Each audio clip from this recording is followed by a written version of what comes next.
Hey everyone.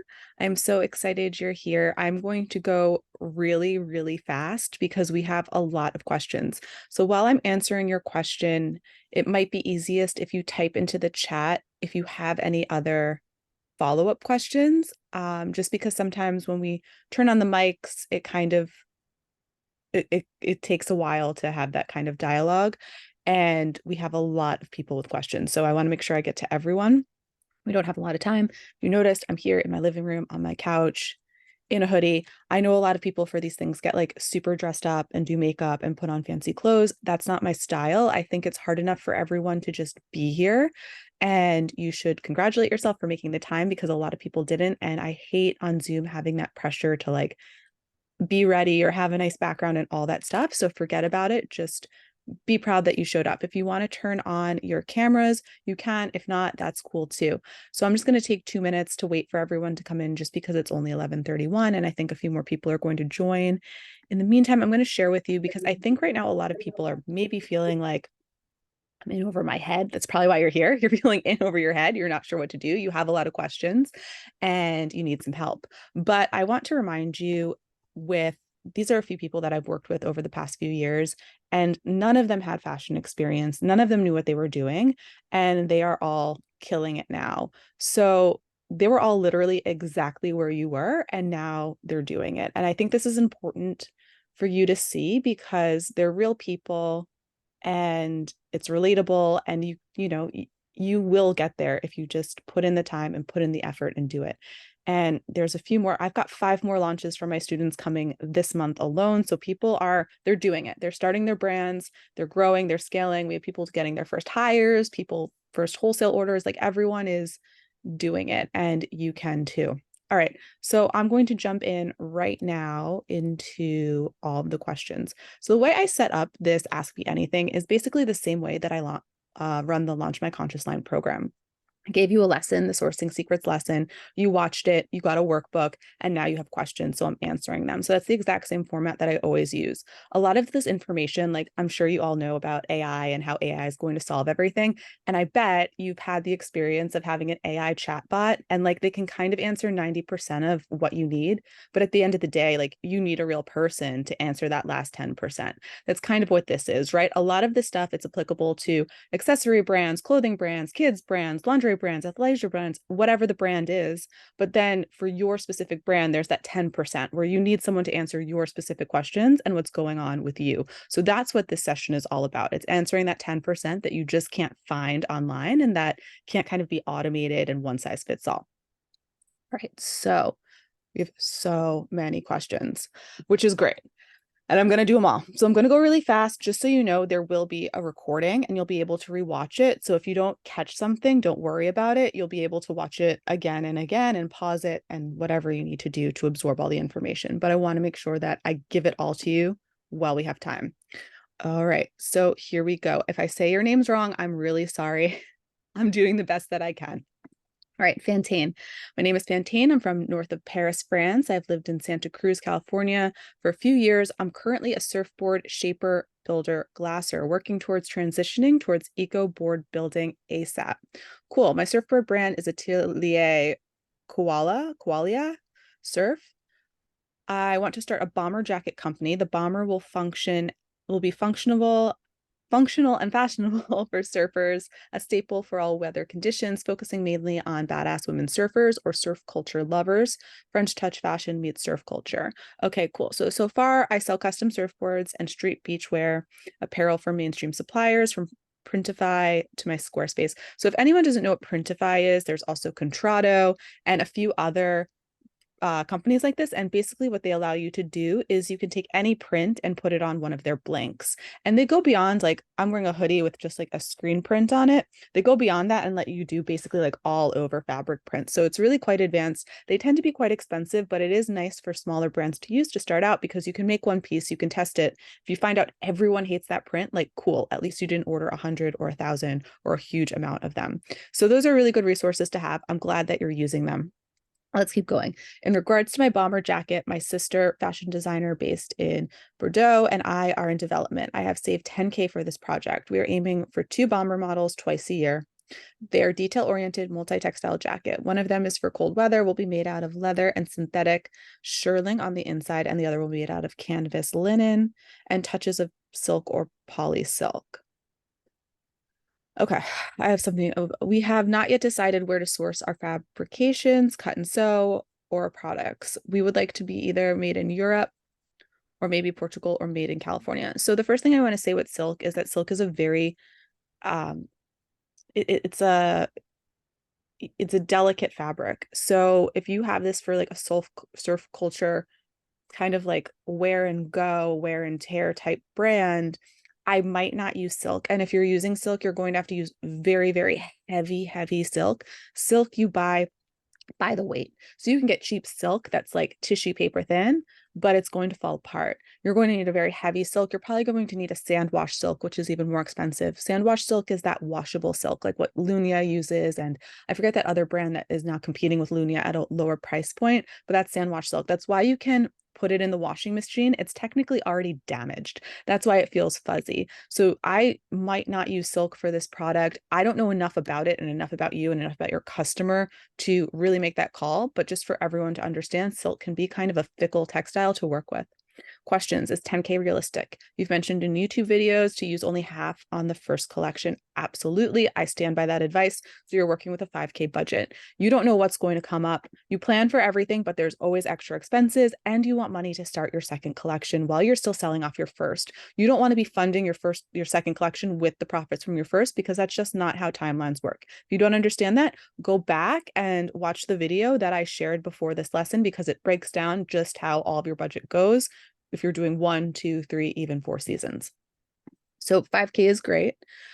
For 2 jackets with expensive textiles like the leather and the silk and cut and sew details of expensive countries, what do you think? So it depends. It's going to depend on a lot of things. It's going to depend on your MOQ. It's going to depend on the style of the jacket. You can get a pattern and develop a jacket for like $500. If you have a really complex jacket, it could cost $3,000. So it's really going to depend on these styles. Now, the information I'm going to give you right now, because again, this is general. I don't know you. I don't know your brand. Like, I need a lot of other details to give you like very fine-tuned advice. This is general advice, but there is always a way.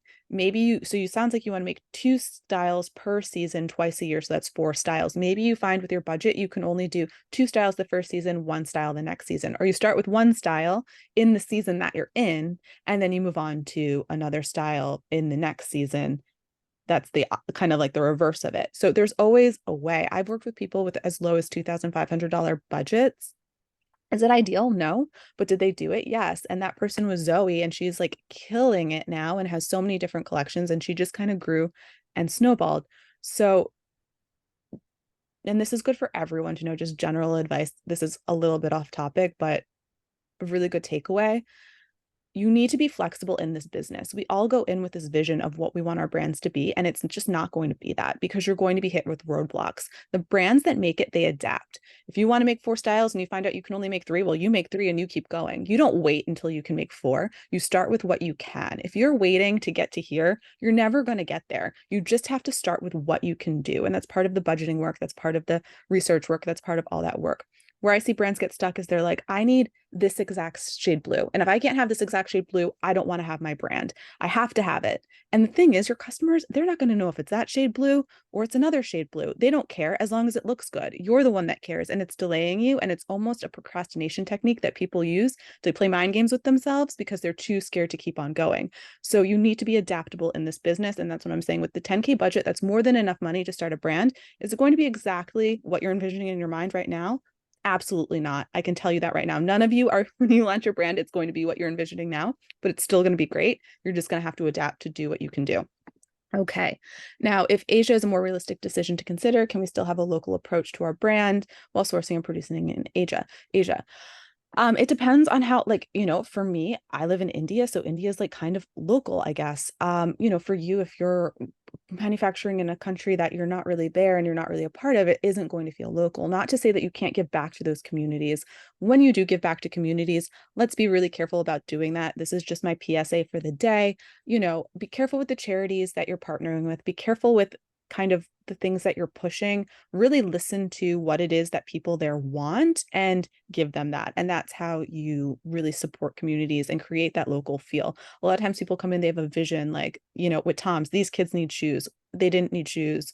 It was all a lot of marketing, which we know now, you know, like be really aware of what people need and how you're supporting them. So you can have that local feel if you know, there are ways to do it.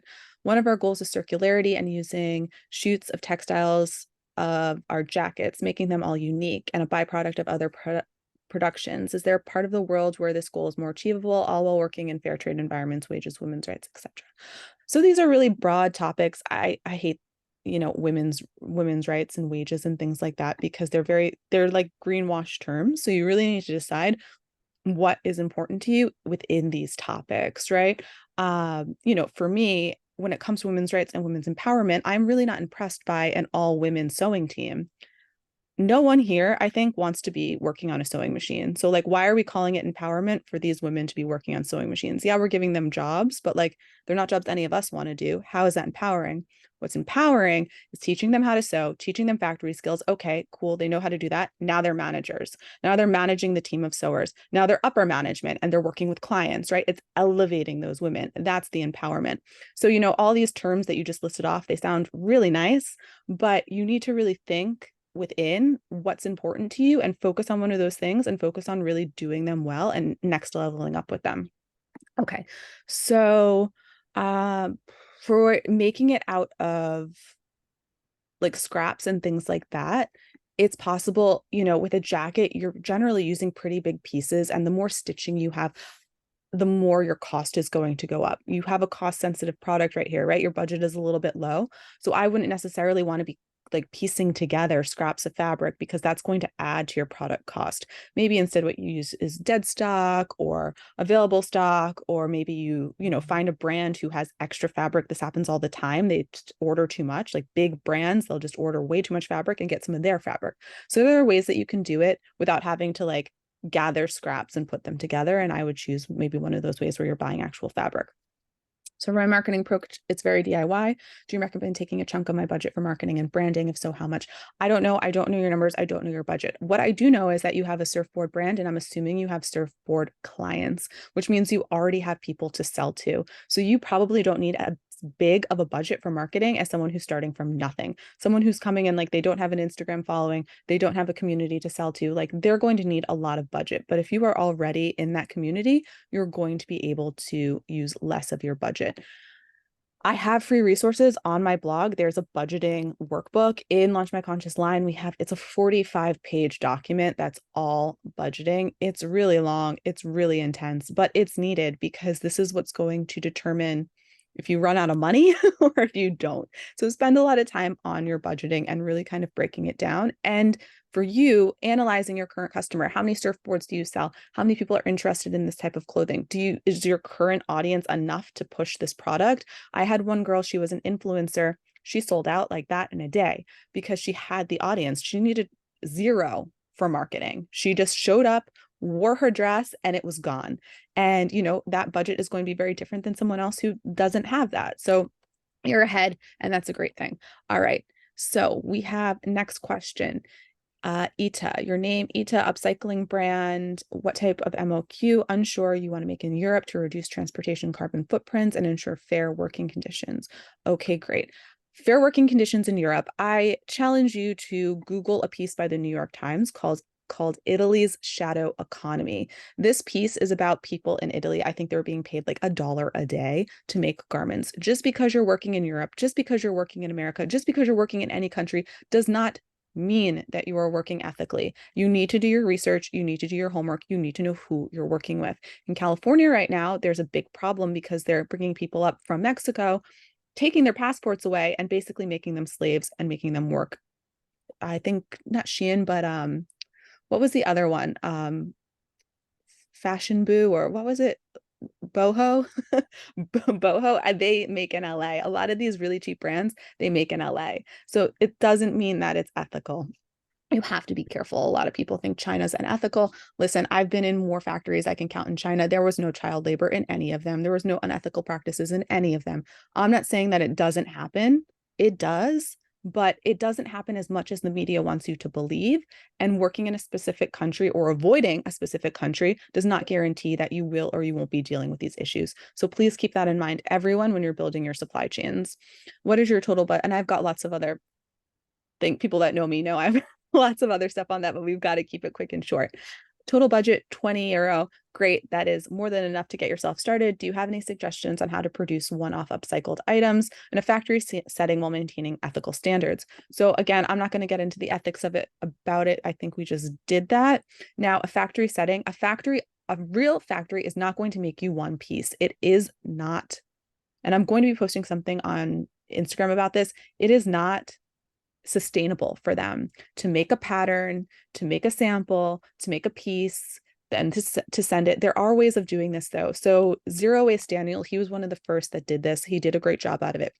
He would make blocks, right? So he had one style, and this was style 1, this was style 2, this was style 3. He would then take all his scraps and he put it in his style 1. So they all looked unique because of all the different scraps, but they were all the same pattern. And that's how he was able to build this into a factory setting. Now, if you're like, I want every single piece to be different, you're going to have to be working with independent tailors, and your problem is not going to be finding a factory, it's going to be finding someone to implement your quality control, someone who goes to these independent tailors, collects all these one-off pieces, and then checks them for quality. So you're going to have to learn how to build a quality assurance brand, not necessarily work with a factory. No factory is going to do this, and any factory that is, that's what they're doing. They're basically going to be taking your styles, giving them to independent tailors, bringing them back and doing quality assurance. Why pay someone to do that when you could do that yourself? Because they're going to charge an arm and a leg. These one-off pieces are super expensive when you have other people manage them for yourself. Think of it this way: to develop one style, if the cost is $5,000 for R&D, product development, samples, fabric sourcing, the whole shebang, $5,000. If you're making one piece, that means that $5,000 has to go into the cost of your goods, right? You have to make that back when you sell. If you're making 100 pieces, the cost of all that is $50. So you have to make that back. So your product has to be at least $50.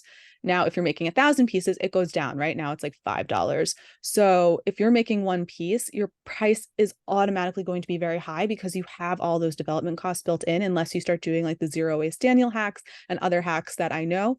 Same with someone's doing a one-off like sizing line. We'll get to that in a second. Same kind of thing. You have to find ways to systematically produce these things that will cut down your costs, or else they're going to be extraordinarily expensive and a really hard sell. Okay, Latoya from Georgia, you want to start a lingerie business. I've completed my business plan in the process of completing my EIN number and business name. That's fantastic. What are your thoughts on drop shipping for starters? Okay, drop shipping is a race to the bottom. Drop shipping is like 2018. We are in 2023. The things that worked pre-pandemic don't work anymore. The things that worked during the pandemic don't work anymore. We are in a totally different landscape. And drop shipping is one of those things. It's a race to the bottom. I get a lot of, because I am constantly stalking other people who do like online education and fashion startups and things like that, I get a lot of ads. So I'm probably seeing a lot of the ads that you're seeing. I'm guessing that if you're you're looking into drop shipping, you're also seeing Amazon, right? Start an Amazon brand. Look, 10 million people a month buy notebooks. If you could just get a little piece of that, you'll be making money, passive income, blah, blah, blah, never have to work. It's not true.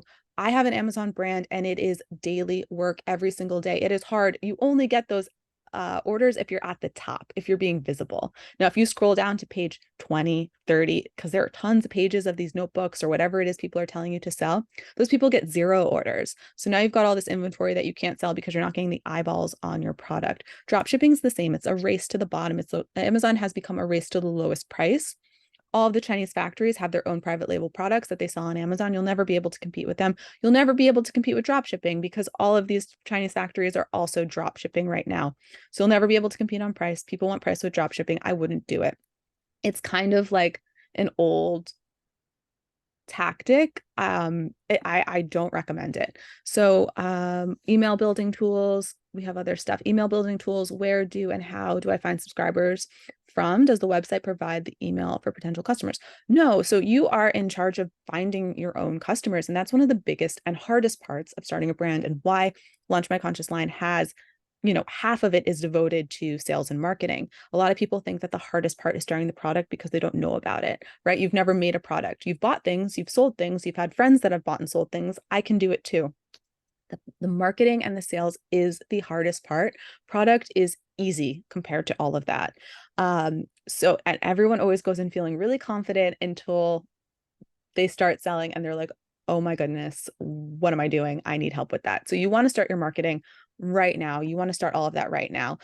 I don't know, your niche is lingerie. You need to get even smaller. Is your niche lingerie for people with really small boobs, really big butts, people who, whatever it is, what is your niche? And you want to figure out where those people are hanging out. And then you want to become part of that community. Don't show up. There used to be a lot of amazing Facebook groups, and all of them, I don't know about you guys, but for me, all of them are pretty much garbage. It's just people like, hey, buy this from me. Hey, buy this from me. Hey, buy this from me. And like, no one's buying anything off of a Facebook group. Like, no one does that. That's not how sales are made. So, don't show up telling people to buy your stuff, become part of the community, answer questions, listen. And then as people start to get to know you, you can start being like, oh, if someone's like, oh, I'm looking for this, you can be like, oh, I actually have a brand, right? That's how it kind of starts. You have to become part of these communities. And, there's no shortcut to that. It takes work. It takes a lot of hard work and time. And you just put the time into learning who your customer is and where they are and showing up, events, digital, in person, whatever it is, that's what you have to do. Okay, what suggestions for fabric do you think best works for lingerie pieces? It depends on the design, right? Across the board stretch. You want as much stretch as possible for lingerie because you want it to be comfortable. I mean, that being said, even with cups, you want stretch in the back. So the most important thing with stretch when you're thinking about it, a lot of people, when they get a stretch fabric, they stretch it as far as they can. They're like, oh, wow, look at this thing go. It's super stretchy. It's great. That's cool. But what's more important with stretch is the recovery, the snap back. That is what is going to create a quality product. You stretch it and you want to see how it goes back, and you really want it to feel like a rubber band, like it's pulling back. If it doesn't have that snap back, it's going to bag, it's going to sag, you're going to have quality problems. So when you find a stretch fabric, because that's what's important for lingerie, athleisure, even a lot of men's jeans now have 1-2% spandex in them because it creates comfort. It allows for movement. It's not so stiff and rigid. It's not the stretch, it's the recovery. That's the term you're looking for, recovery, the snapback. And you can do that yourself, just pulling it and then really paying attention to how it pulls back. All right, next question. Brianna from Brooklyn. I would like to start an online women's apparel brand. Okay. I'm in the process of legally setting up my brand right now, trademarking my logo and filing for an LLC. That's great. Let's get into your questions. What do I say when I first speak to and want to communicate with manufacturers about getting the clothes designs I made? I only have sketches, flats, and the swatches of what I want the designs made in. That's all I have when speaking with factories. Yeah, that's a great start. That seems like enough tools. This is a kind of a long question. It's a 3-hour lesson that I have in Launch My Conscious Line that teaches you how to go from all these bits and pieces to how to communicate clearly what you want and how to protect yourself. The communication, and this is just a mindset shift that I think will help you, because obviously I don't have 3 hours to get into teaching you how to do this from A to Z. But the communication, it's not to tell them what to do. The communication is to protect yourself. So if there's an issue, you can go back and you can say, well, I said this and you said this and we did this, and now here we are. How are you going to rectify it? That's what this industry is really about. And when you change your mindset from like, how am I going to get them to make this, to how am I going to protect myself when things go wrong, because things are always going to go wrong. You can work with the best factory in the world. You can find your competitor's factory and you can work with them. And I promise you, I would bet my entire bank account on it, things will go wrong, because they always do. It's how you work through those problems that makes a brand or breaks a brand. And the communication that you start off with is the first step in that, right? That's the first step in saying, this is what I need, and creating this kind of trail of what's happening and what happens when things don't go your way. So keep that in mind as you're discussing with them. Anything that's ever said in person, anything that's ever said on the phone, you always go back, you write an email just to recap, blah, blah, blah, blah, blah. Always be thinking ahead of what if something happens and what if this goes wrong? Okay, let's go to the next question. Is it recommended that I hold my clothing inventory and ship it to customers myself to add personal branding tips like packaging, labels, hang tags, and thank you cards? Or should I let the manufacturer hold and ship my inventory for me? Absolutely never let the manufacturer hold your goods. Period. No. The reason you don't want them to is because things get damaged in a factory. A factory is not a warehouse. A factory is not going to be making sure that these things are okay. They make them and then they can make them perfectly and they could get damaged. You've already paid for them. Now you've got a bunch of damaged stuff. Oh, hey, factory, it's damaged. They're like, well, we did our job. We made it. It was perfect. It's been sitting here for 2 years. It's your problem. You need to get that stuff in your possession as quickly as possible. And then when you get that stuff in your possession, you need to check it as quickly as possible. If there's a problem with your order, you need to let the factory know within a week maximum, or else they're going to say you did it. If there are stains all over your clothes and you tell them 6 months later, they're like, you've had them for 6 months. You did this. So you have to let them know immediately. You have to get it into your possession. You have to, again, protect yourself and your business. Now, you can put your stuff in a 3PL, also known as a warehouse, where they will pack it and ship it for you. I don't recommend this for small brands because it's extremely expensive and you are just hemorrhaging money that you don't need to and can be spent better places. Hire, a kid in high school to do your shipping and your packaging for you. Hire a friend, a neighbor, or someone who wants just like minimum wage work. This is minimum wage work that you can hire for someone locally and have them do. And then you can have the custom packages. It's cost effective and you are using that money in more strategic locations than a 3PL. A lot of people jump into the 3PL right away because they think it makes them professional. It doesn't. It just adds a lot to your bottom line. And again, there are better places when you're starting out to be spending that money, whether it's making more product to give away to influencers, having strategic partnerships, going to pop-ups, traveling to different boutiques to do wholesale. There are just better places to spend your money than shipping. Do not waste money on shipping ever. And that goes for your wholesale orders too. Like always find the cheapest way of your bulk orders. Always find the cheapest way of shipping. Don't pay extra for shipping. After legally setting up my brand, trademarking, and LLC filing, how soon should I get started on the production process? You should start now. You don't need an LLC. You don't need a trademark to get started. You need to start moving because it's going to take a really long time to develop and produce your product. And it doesn't take that long for the LLC and the trademark. The trademark now in the United States takes like 6 months to a year, but as long as you file it, you're protected. So you can start using it while it's under file. You don't have to wait that year to start using it. So file it right away, do the LLC right away, but also be working on everything else while you're waiting for that paperwork to come through. Do not let it delay you because there's no point in sitting around waiting. Okay. Legally saying the EIN number. Yeah, you can get started while that's all in process. How would I effectively launch and market my brand? Do I start posting content on social media and sending out emails about a launch a few days, weeks, months before the launch date? 3 months.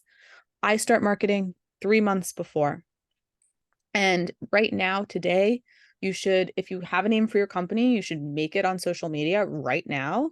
As soon as you get off this call, if you don't have a name for your company, make anything up, like Melanie's Clothes, and start posting with that. You can always change your Instagram account name. You can always change your TikTok account name. Start posting. You don't need content, right? Then people are like, well, I don't have a product to post. What do I do? Okay. So you didn't tell me what type of brand you were doing, just women's clothing. Let's say that you're doing like women's clothing for very formal women who are working in like finance, have to wear suits, maybe lawyers, things like that. You can start posting, relatable like work culture stuff, women in the workplace. You can start posting style inspo. You can repost from other creators who are creating workwear outfits and saying like, check out this great post by so-and-so. You don't even have to make your own content. You can just be reposting other people's content that are in the niche of what you want to do. Kids wear brands, right? You can start posting like back to school hacks and whatever it is that you're doing. There's always stuff that you can be posting. You do not need a product. What you need to be doing even more than posting is going in and commenting on other accounts, building those relationships with other accounts. Someone's posting about, I just found this shirt for my kid. It's like the most comfy shirt. That's great. What do you love about that shirt? Right now you're engaging, they're knowing who you are and you're getting information. Wow, it seems like all the moms that are posting on this shirt, like they really like that it's soft and made of cotton. They really like that it has buttons instead of snaps. Whatever it is, you're not only now engaging in a community, building an audience, building a relationship for later on, you're also getting a lot of really good information for your product that will make it better. Start today. If you do anything today, start your social media. There's always something to post. Even you just getting on, making a quick story and saying like, hey, I was just on a live call today. I'm doing it. I'm starting my brand. I learned a lot. And tomorrow I'm going to be doing this. Like, just do that. Do something. You have to do something. If you do nothing, you'll never grow. And growth on social media is very slow. It's painfully slow. So you have to start right now. Okay.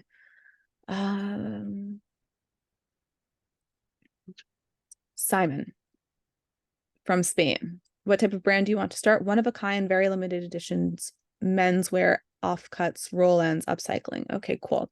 We're in the process of starting your brand very early on. You have 8 items available. Congratulations, web store ready to load content. Here are your questions. What to focus, efforts, priorities, creating brand story and content versus making more stuff or something else altogether. I have a dilemma relaunching as one-offs and moving to made to order. So the first thing I would do is I would get everything up and I would start creating data. What's selling the best, right? Is it your short sleeve styles? Do you know if you make something in black, it sells out immediately? Or are all of your, what like prints not selling and people like more like solid things? You need to create data. Once you have data, you can see and you're like, okay, like I opened my store and like all of my solids sold out, but all my prints, none of them sold out. Well, now when you make more inventory, you're making solids because you know solids are going to sell. You start adapting your inventory to what is moving. So that's what you need to do right now. You need to start the marketing. You need to start the selling. You need to get something up. You need to see what your sales are. And then once you know that, you can start creating more product. That's the approach I use for everyone. Even if you don't have product, I like people to start with very low MOQs. Like I know a lot of factories like 1,000 pieces. Absolutely not.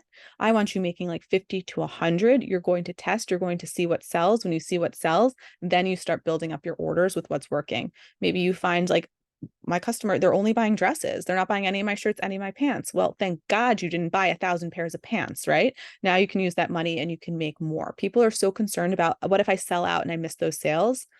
You probably won't. More brands have extra inventory at the end of their first season than they do sell out. And those brands that you see, right, those ads I was talking about with all these gurus and like, it's amazing. I sold out in 24 hours. I sold out in this. They don't tell you about the other 15 launches that failed before they sold out. They don't tell you about all the testing that they did before they sold out. They're just telling you about the sold out launch, something that everyone does. So when I worked for Walmart, we had like the Walmart top 50 stores, top 100 stores. Whenever there was a new product, we would test in those stores.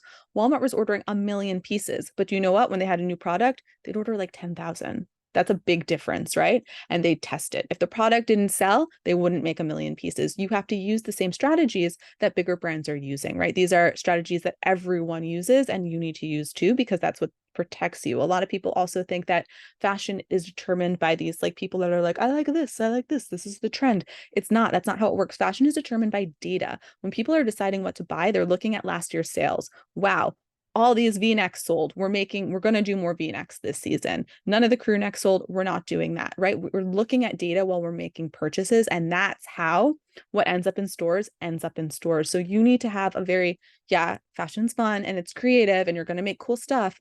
But what's more important than that is your data. That's going to be what like makes or breaks a brand. You can't just go on gut and instinct. It will fail. You have to be looking at your data. Okay. Next up, we have Anuhia. Wanting to design vintage aloha Hawaiian prints and kantha blankets to design vintage Hawaiian wear. I've watched your fashion startup sourcing lesson and it was very knowledgeable, but it also has me up at night brainstorming and creating. It's crazy how the mind wanders when rest is needed. Yeah, I know. It's like your best time to work, right? Time to go to bed. And now you've got like 17,000 ideas. I didn't like sleep 2 nights ago because I was just like, I have so much. My MOQ would be in the range of 60 to 80 blankets. 40 to 50 Hawaiian shirts to start. I'm hoping to take a class to get more of an insight on production and where to seek suppliers. I really want to be able to work directly and making product in India and hopefully work with people in Bali. Okay, your question is, what advice would you give to someone who is determined to start a business but is also afraid to fail? You're going to fail. The same way I said things are going to go wrong, like you will absolutely fail. And if anyone's telling you that, like, if you just do what I say, you won't fail, they're lying to you. Things go wrong all the time. This is something that's like, I think every industry things go wrong, but fashion is just like, it's a shit show. It's how it is.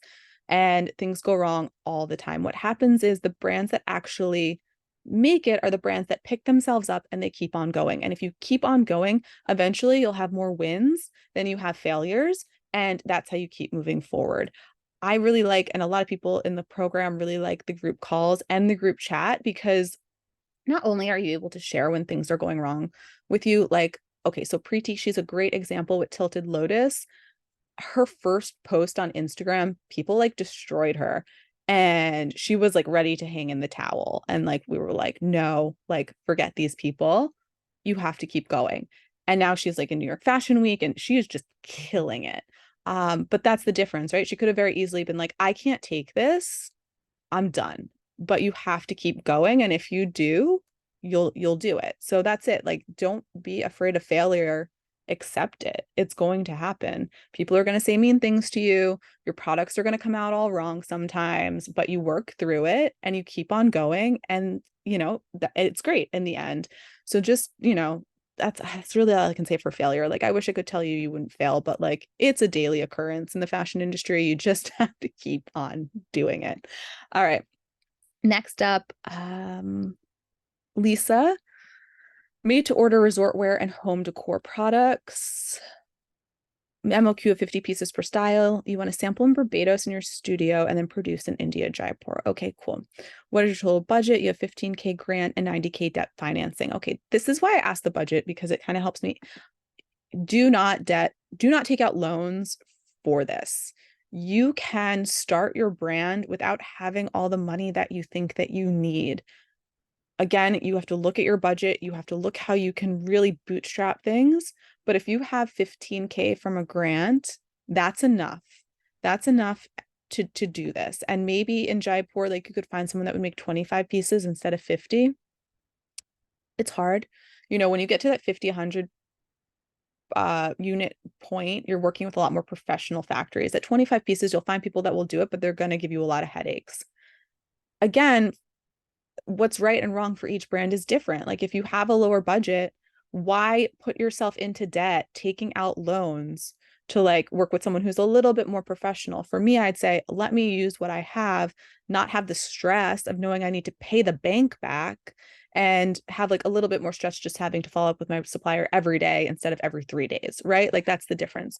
So I do not recommend anyone takes out a loan. I recommend working with what you've got. And if what you've got right now is like $5,000, $10,000, $8,000, whatever it is, that's what you work with. And then when you have a product that is made, that is selling, that that people want, you have the data of what you're going to make next, that's when you take out the loan. That's when you look for an investor. That's the time. So many people come to me, they're like, how do I find an investor? I'm like, well, you don't have a product, you don't have sales data. Investors want to see something. They don't need to see that you've sold like 1 million pieces, but they need to see you've sold 10. They need to see something. So whatever budget you have to learn to make it work to get something going. And then you can take out, the financing and the loans and the investors and all of that. Please don't take out loans. I know a lot of people push it. And I've seen, again, the Facebook ads of how I turned $1,000 into $1 million. Like, it is not safe. I do not recommend it. Like, I don't want people to go into bankruptcy over a fashion a fashion brand. And that's what happens. You have to work with what you've got first. And then when you know what you've got is working, that's when you take out the loans to play around and grow and scale and all that stuff. Please remember that. What is the approximate manufacturing cost for a line of button-down shirts and drawstring pants of print and cotton? So yeah, so we actually ended up, me and Lisa ended up chatting a little bit, and it turns out her MOQ is only 12 pieces. And I want to explain this to you. An MOQ is a minimum order quantity. A minimum order quantity is the minimum amount you must order from a factory. So you're like, I want to make this hoodie. What's the MOQ? The MOQ is always done by style, by color. It is not done for the total order. So if I want to make this hoodie in gray, black, and white, the MOQ is each hoodie in gray, each hoodie in black, each hoodie in white. So 50 pieces of gray, 50 pieces of black, 50 pieces of white. If you want to make 3 colors split between 50 pieces, your MOQ is what, like 12, 15 pieces, whatever it is, that's your MOQ. Always say your MOQ by style and by color, because if you just go in and you're like, oh, my whole collection is like 100 pieces and I'm going to be making 200 pieces, that's an MOQ of 2. And no factory is going to work with you. So you're going to go through all this work. Maybe you'll even get to sampling with them. And then you'll spend all this money and they'll be like, okay, like, where's your order of 100 pieces? And you're like, what? No, it's 2 pieces per style per color. You've got to start all over again, or they're going to charge you an arm and a leg to get it done. So know what an MOQ is and know what you're asking for. And I have a template to send that kind of breaks that all down. Okay, so that's your MOQ. How much does it cost if you're making this in India? a button-down shirt. So shipping is going to be one of your biggest costs when working in India. It's not the cost of the product. And sometimes what a lot of brands find, I can't cost this out for you because I don't know. How many buttons does it have? What kinds of buttons? How many, how many panels are in the shirt? Like all this plays a big part into the costing. What kind of fabric are you using? Are you using silk? Are you using cotton? Are you using, I don't know. So I can't cost it for you because the same cotton shirt in silk is the difference between like $15 and $50. So I can't cost like that. Like you need to give your factory. And again, in the program, I have a whole checklist of everything you need to give a factory so they can accurately cost out your garment for you. But I will tell you this, a lot of people think that going to India is the cheapest thing. When you add up all the shipping back and forth, here's the sample, here's the counter sample, here are the revisions, here are the lab dips, here's the back and forth, it usually comes out to almost about the same as making it in Europe or making it in the United States. Your first collections are going to be expensive. This is the approach that I use, and it's the approach that works. You're breaking even on your first launch. You are not quitting your day job. You're not making $1 million. None of that is happening. I'm sorry to burst your bubble. And anyone tells you that like you're going to be working from the beach 3 hours a day in a month, they're lying to you and they're out to get your money. Real, true, sustainable growth and starting a brand, like you're breaking even on your first launch. You're making it like the second time you do your season, like you'll be able to reuse patterns, you're able to reuse sourcing, you'll be able to cut down your costs. So you'll be able to have bigger orders because you'll know what to order, right? First season, we're testing, we're making tops, bottoms, and dresses. Second season, we're going really targeted into what sold. Tops and bottoms didn't sell, dresses did. Okay, now our MOQ has gone from 50 to 200 because we know people want that, right? So as your MOQ comes up, your price comes down. As you do this more and more, you have more resources that you don't have to spend, your price comes down. So the first season, whether you make, in the United States or you make in India, yeah, the overall price of the product will be cheaper. It will be like $15 compared to maybe 30 or 40 in the United States. But when you add in all the shipping, all of the other stuff, it kind of comes out to the same.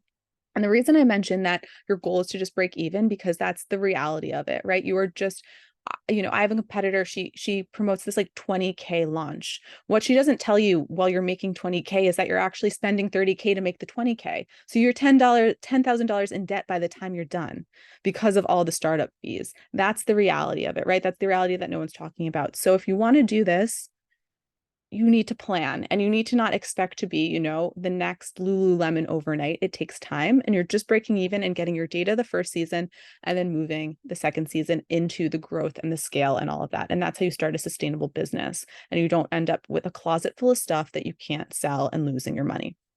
Okay, so yes, I know that didn't exactly answer your question, but basically you might want to reconsider doing your first season in maybe Barbados or Europe or wherever it is, because I don't know how much money you'll be saving on a 12-piece MOQ order making it in India. You actually might end up might spend more when all is said and done with the shipping.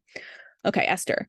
My name is Esther. I have started a fashion brand called I Am Bold. I'm designing robes, kimonos, and dresses. I want to use natural fabrics. Okay, I have been traveling without a base for many years now. I produced a few prototypes while I was in Colombia. I pictured myself settling down in Barcelona, but it was a bit of a setback when I recently realized Barcelona isn't the place for me. I'm now looking for a new place to settle down. I would maybe hop right over and check out Ibiza, because we are in the process of maybe part-time moving there. I love Ibiza so much.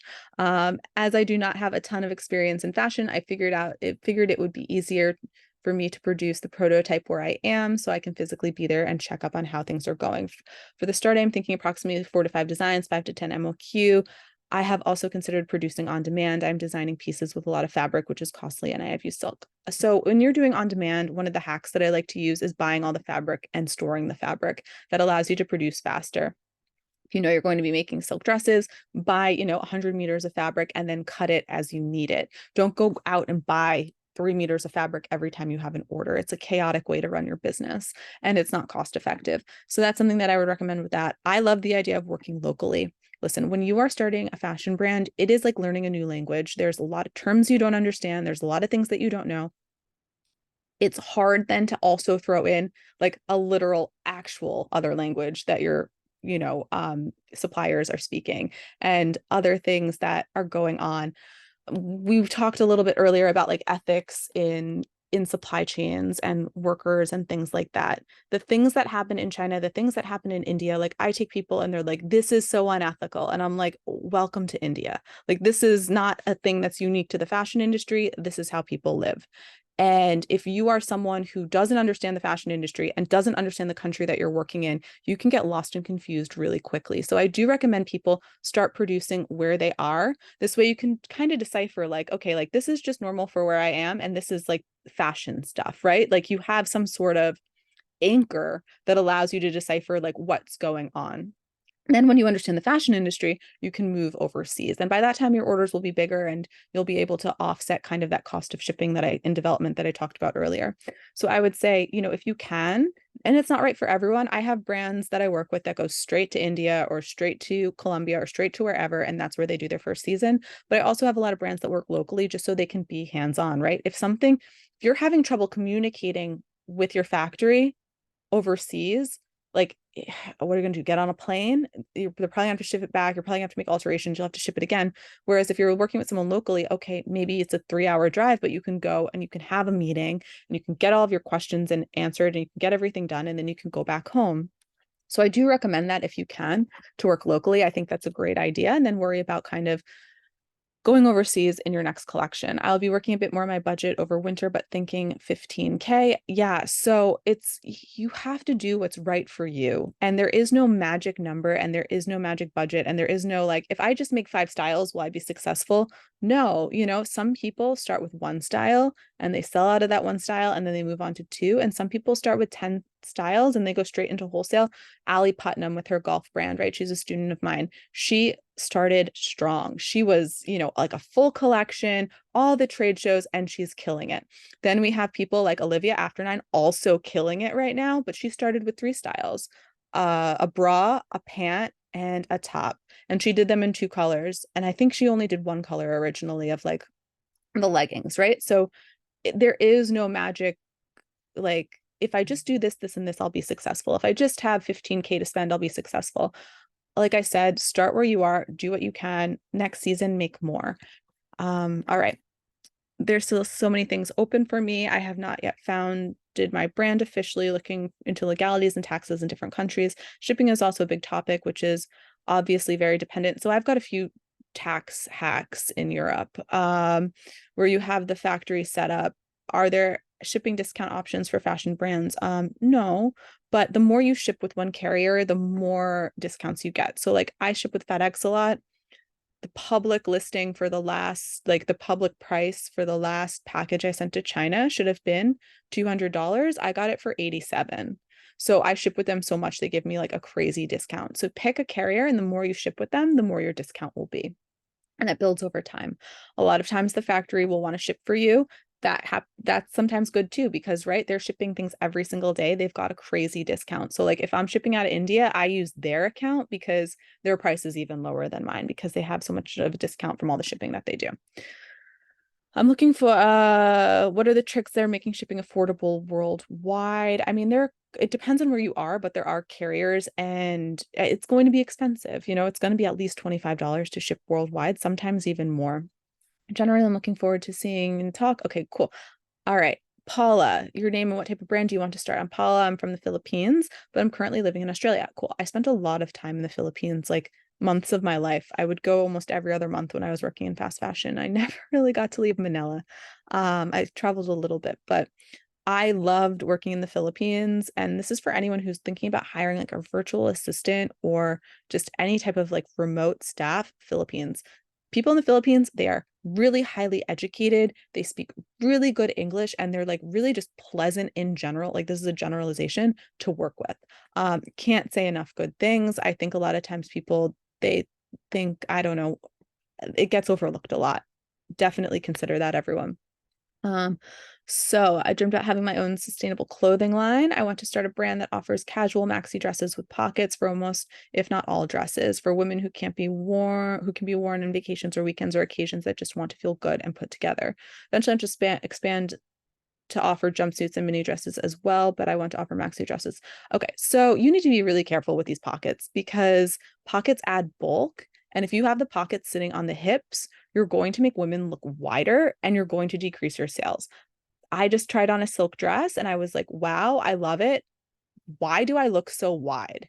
And I'm looking at myself in the mirror and I went to another mirror and I'm like, why do I look like, is this how I am now? Has my body changed? It was the pockets. The pockets were adding all this volume that was like pushing my hips out. So be really careful. The other thing with pockets is if they're not functional,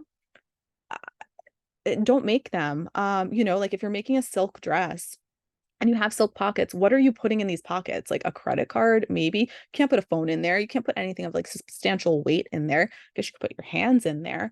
But if it's taking away from the design, meaning like it's making women question, what am I looking at in the mirror? It's not always a positive. I know the media has brainwashed into like pockets for women. For me, it feels very kind of productive and almost counterintuitive. I posted a while ago on Instagram, this guy, a man who was like, it's really easy to sell anything to women, just put pockets in it. Like, not cool. So, be careful with the pockets. I'm not saying don't make pockets. I'm just saying it's not enough to have pockets. The pockets have to be functional and the pockets have to add to the design, not take away from it. Okay. Based on the guide that you provided on the cost per unit, I'm thinking of starting with 5 styles, 30 pieces in each style. In terms of where to have it made, I don't have a preference at the moment, but I would love to hear your thoughts.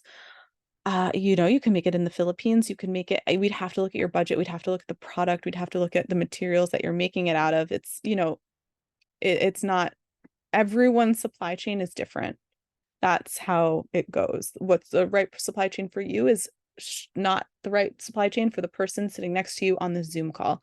It's totally based on like you. And then even sometimes the supply chain that you think is right for you, as you get going, you're like, no, this isn't the right supply chain for me.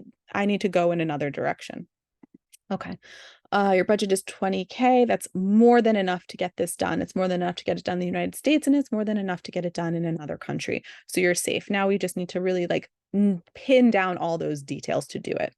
Do you think 20K is enough to start? Yes, absolutely. And see profits. Like I said, you're not seeing profits the first season. Your first season is data collection.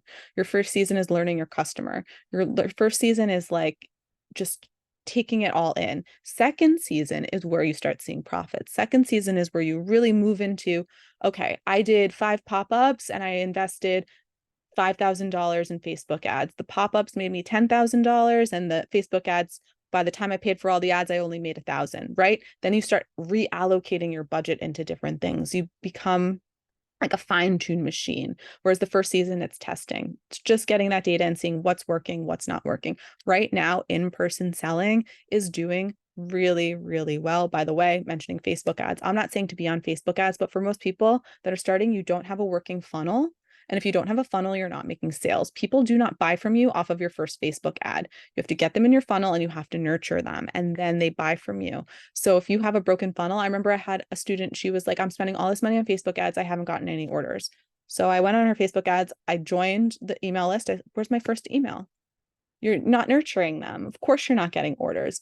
So be careful with that. And that's neither here nor there. But, you have to just be careful with how you're spending your money. And if you are, again, second season is when you fine tune all of that and you start making serious money. Okay, I don't know how to draw. Is there hope for me in business? Yeah, all the people that I showed you at the start of this, I don't know if you were here, but I was telling everyone like all the people on my website, like with the exception of like Zoe, she was an artist, and I think Colleen with Foal, she was an artist as well. Everyone else like had no fashion experience whatsoever, couldn't draw, couldn't sew, like they did it. So it's important to remember that it is possible. These people are doing it. Does it happen overnight? No. Does it take a lot of work? Yes, but it is possible. Okay, my main focus is getting sizing right for an Australian customer. Wanted to ask if you'll help with that. Definitely, there's a lot of talk about sizing. Quick sizing. I'm trying to think of just like some quick sizing advice that I could give. Listen, if you're going to do extended sizing, if you're going to do petites, if you're going to do any sort of anything, do it right. The world does not need more crappy plus size clothing. To make plus size clothing correctly, you have to make a second pattern. It's like designing 2 styles. So if your plan is to do extended or petites or any sort of special sizing, you need 2 patterns. Consider that style 2 different styles. So if you're making 3 shirts in normal sizing, like regular sizing, and then extended sizing or petite sizing, that means you're really making 6 styles. And if you're doing extended and petites and regular, that means you're making 9 styles for those 3 shirts. That's 9 times the production, or 3 times the production cost of just making one.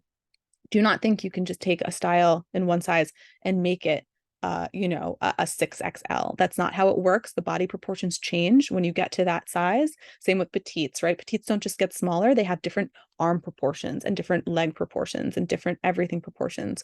So for sizing, I can help you with that, but take anything away for sizing from today, just like the one pet peeve of mine, do it right. Do not try to just please everyone. It's better. You're not going to get canceled. No one's doing that anymore. Like, oh, you're not, like everyone's kind of started to understand like it costs money to do this, right? And people are starting to complain like, okay, great, this brand's doing plus sizes, but like it looks ridiculous. No one needs that. So make sure you do it right, whatever sizing that you're doing. Have you had students from Australia before? Would love to check out their brands. Yeah, I think I emailed you a lot of them. I have a lot of Australia, a lot of New Zealand. I would say about like a quarter of my students are Australia and New Zealand, maybe like around like, and then the other like rest of it would be mostly Europe, the United States and Canada, a lot of United States, and a lot of in Europe specifically, like a lot of Spain, a lot of UK, a lot of France. For some, if you're just curious about like where everyone is from, we have people in every single time zone, which I think is really cool. It's completely international community. What's also really interesting is we have like a very diverse group. Like we have people who are like high power lawyers and people who are like complete and total like stereotypical like artists that like are like late to everything. Like we have so many like almost like like characters in a tea, like the Breakfast Club, it feels like we've got a lot of different personalities, but it's cool because everyone gets along because we're all working towards the same stuff and everyone's respectful. We have all different religions, like a lot of modest wear we have, and we also have people who are making like super skimpy bikinis, right? So everyone is kind of represented in the group, time zone, countries, all of that. And I think that makes for a very interesting place to be personally. I think a lot of places in the world right now, it's hard to find a mix of people, just because people tend to be so polarized from the internet. So for me, it's refreshing to have so many different people all kind of like being friends and hanging out online. And a lot of them even meet in person, which is pretty cool. Anyway, so yeah, I have a lot of people in Australia, but don't be looking for those people in Australia. Like the people that maybe you need to meet maybe aren't in Australia. They might be someplace else. So be open to all that type of stuff. Okay. Interested in enjoying your lunch by conscious line program. Do you think the program is right for someone like me? I think so.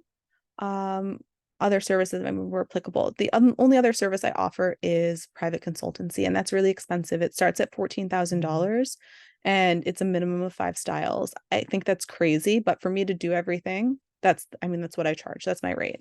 But for a startup brand, I don't think anyone should be spending that. And that's why I do this program, right? You get all my resources, you get all my tools, you're just doing all the work and I'm guiding you. So listen, I'd love to take your money, but like I'm not going to, because it's not the right move. Like you can do this and you can get where you need to go on your own. You might just need a little hand holding. Starts like, so once enrolled, when do the classes begin? They begin on the 17th. You can only go to lessons on the 20th. So the lessons, I was going to do this at the end, but the lessons are pre-recorded.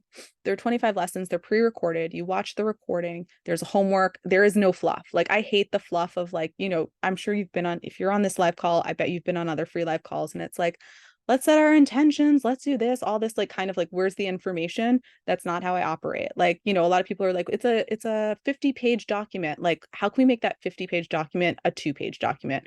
I'm all about saving time and keeping things going. I've got a lot of moms. I've got a lot of people who are working like other jobs, sometimes people who are working 2 other jobs. Like the value isn't in like the stack of paper this thick. The value is making the stack of paper this thick into a stack of paper this thick and just getting through it. So you've got a homework thing to do. It's designed to kind of get you from point A to point B. So this way you're ready for the next week to move you from point B to point C. Then we have office hours just like this, except they're not this fast. Like we're already coming up into an hour and we're not even like halfway done yet. So I'm going to keep going. I'm going to get everyone's questions. Don't worry. But normally they're a little bit more engaging. We chat a lot more. There's just a lot more time. And I also know you better. So I'm able to kind of tailor the questions and not give such general information. Like I'm doing the best I can here. And believe me, there's a lot of good information that I'm giving you that you cannot find online. But like next level up, that's kind of how the office hours work. I wanted to check how I can access the program tour. I haven't recorded it yet. It's been a week. I like barely able to get all my emails out. Basically, it's like a standard program, right? There are lessons every week. You open them up, you watch the lesson. There's a forum inside where you can ask questions. I also have WhatsApp. You get my number, you get the group's number. Everyone's always chatting in the WhatsApp. You can share things, what you're working on, chat with people. It's super fun. I like it a lot. Then we have like the membership chat, this is like, I'll just share anyway. So the membership chat is for people who have graduated and like they want to continue on after the 6 months. That chat is really fun. I wake up to like literally, I think like 40 messages sometimes a day of just everyone like sharing stuff. It sounds overwhelming, but like it's all super interesting, right? It's things that people are working on and photo shoots and like all the fun stuff. So, I mean, I really enjoy it, but that's kind of what it's like in the chat. You're just seeing like what everyone's doing. And for some people, it's a little overwhelming, but I don't know. For people like me, I think it's like a super fun thing. You could always mute it if you don't like it, right? Anyway, okay. So I hope that answers all your questions about the program. If you have more, you can email me. Jahane, French, living in the French Riviera. I have Moroccan origins, but my parents were born there. I'm really attached to my double identity, love travel, and considering myself as a worldwide citizen. I want to express this pride by creating a brand of high-end hybrid dresses between Moroccan caftan and details from other cultures, French haute couture, African textile, Japanese or Indian style, and create a collection dedicated to all those amazing cultures mixed with Moroccan caftan basics. Cool. This would be for rent only, with the possibility of pre-order a tailor-made and unique model. That's great. I mean, Rent the Runway, and there are a lot of other brands now that are doing the rental model as well. I would like to begin with 15 models. Just for everyone in the United States, if you're working with people in Europe, they say models, we say like styles, just so you know, model styles, they're interchangeable. Another common interchangeable is like we say a seam, right? Like what you sew into fabric, it's the seam in the United States. In India, for example, they say joint. So there are a lot of little things like that that you just kind of pick up along the way. Part of the reason why sometimes it's nice to work where you're from, you don't have to learn like a whole new fashion vocabulary and like a third vocabulary. Okay, I really like to source fabrics in France, ideally, or Europe, in a factory which sells oddments and haute couture mason. The product will be made in Morocco I mean, there's no shortage of textile suppliers in Europe, especially with like laces and silks and things like that. Ethic and sustainability is very important values to me. I would like to go a 10 to 15K budget for the beginning, and you're making 15 styles. That's not possible. Well, yeah, it depends. So if you only have like one style of caftan and that's it, and then the difference in the caftan is like the embroidery or the fabric or like the details, like it might be possible. But if you're designing like this one's a long sleeve and this one's a bell sleeve and this one's a short and this one's a long and this one's narrow and this one's got a huge cape to it, like not possible. But if you're using the same kind of one or two styles and then just changing out the embellishments, then your budget is possible. So this is what I mean, right? This is working your budget into the product and changing your product based on your budget to just get things moving. Okay. My question, what would be the very best ways to optimize my budget and create a strong personal branding around my idea, my values, and conception of fashion? So, you're going to have to do some research. You're going to have to find where are people like you hanging out. Just look at yourself, right? Like as you're scrolling, what stops you scrolling? Save it. Just make a whole file of like, these are things that I find. And it doesn't even have to be related. If it's like a dog food ad, but it made you stop scrolling for some reason, save it because there's something about it. Maybe it's the font, maybe it's the copy, maybe it's the image. I don't know. But when you have enough of those things, you'll start to kind of see what makes you tick. Sounds like you're your ideal customer. So that's why I'm telling you to do this. If you are, I don't know, if you are not your ideal customer, then like if you wanted to start a dog bed company, but you've never owned a dog before, right? You're not your ideal customer, which is fine. You don't have to be your ideal customer, but you probably would be doing a different approach to your research. The reason I'm giving you this approach is because you sound like your customer. I would love to hear what you think about my project. I think it's a great idea. I follow your emails, video, blog posts on your website. I really feel excited to do this. It so well. I do procrastinate launching my own business. I thought I was unique in this concept. No, it's everyone. It's literally everyone that's here. Like Everyone procrastinates on some level. And like whether you work with me or not, like that doesn't matter. What matters is when you get off this call, you do something. The first thing you're going to do is you're going to start social media, right? That's something easy that everyone with a phone can do. If you're here, you have access to the internet. That means you can start an Instagram. That means you can get started. So that is your homework because I know everyone can do it. You know, sourcing fabric, all that stuff, that's more difficult. Getting on Instagram and starting your community, you can do that, do it. You have to get started. So I think your project sounds like a cool idea. I really do enjoy a lot of these brands that are like, I have a few of them currently now that I'm working with, not Morocco, more Middle Eastern, but they more like one of them is Afghanistan and one is I forget the other one. But basically, I think it's a nice thing. And that's what Tilted Lotus started as too with Preeti. She really wanted to bring Indian culture to the West in a way that people can embrace it. I mean, in America, if you're American, everyone's like appropriation, don't, you know, like your culture only, and you don't get to experience anyone else's culture, or else you're appropriating. And I think a lot of people are, believe me, like a lot of this Burning Man stuff is problematic, you know, like the headdresses and things. I'm not condoning things that are religious or anything like that. But a lot of it is kind of just, it's overdone. And, you know, me living in India and being there so much, like no one has ever, I was literally just talking to my friend the other day. He sent me something about bindis and I was like, how many times have you been like chased through the market by a woman trying to put a bindi on you? Like too many to count. You know, in India, they're not like, oh, you're a white lady, like don't wear that bindi. They're like, you come here, I'm putting a bindi on you and I'm going to chase you through this market if I can't do it. Literally, we were like running. You know, so I love the idea, going back to you and your brand and not me and my experience, of kind of combining cultures and sharing cultures in a really nice way, because I think that's, you know, the future, or it should be the future of how things move. The more we become, you can only do this and you can only do that and you can only do that, the farther apart we become and the more fighting that we do. And you know, it's nice to share cultures. It's nice to share experiences as long as you're doing it in a, you know, authentic and true way. And it sounds like these are your cultures, you're in them. It's not like you're like, okay, now I'm going to, you know, I'm whatever, and now I'm going to start something that's a culture I know nothing about, right? It's something you know about. It's authentic. It's true with Preeti. You know, she's Indian. She wanted to share that in a way that would feel comfortable for Western people to kind of dip their toe and learn more about Indian culture and Asian culture. And I think she did a really nice job with that. So I love to hear brands like that. I think sometimes people are really scared about being canceled when they do these types of things. And I personally think they're really nice things. So I love the idea. Okay. AYCA. ACA. All right. My business idea is crafting kit, which includes fabric pieces, needles, framing materials, etc., in order to allow the customers to create their own wall decor by themselves. Below is an example image. Okay, I saw the image. It looks really cool.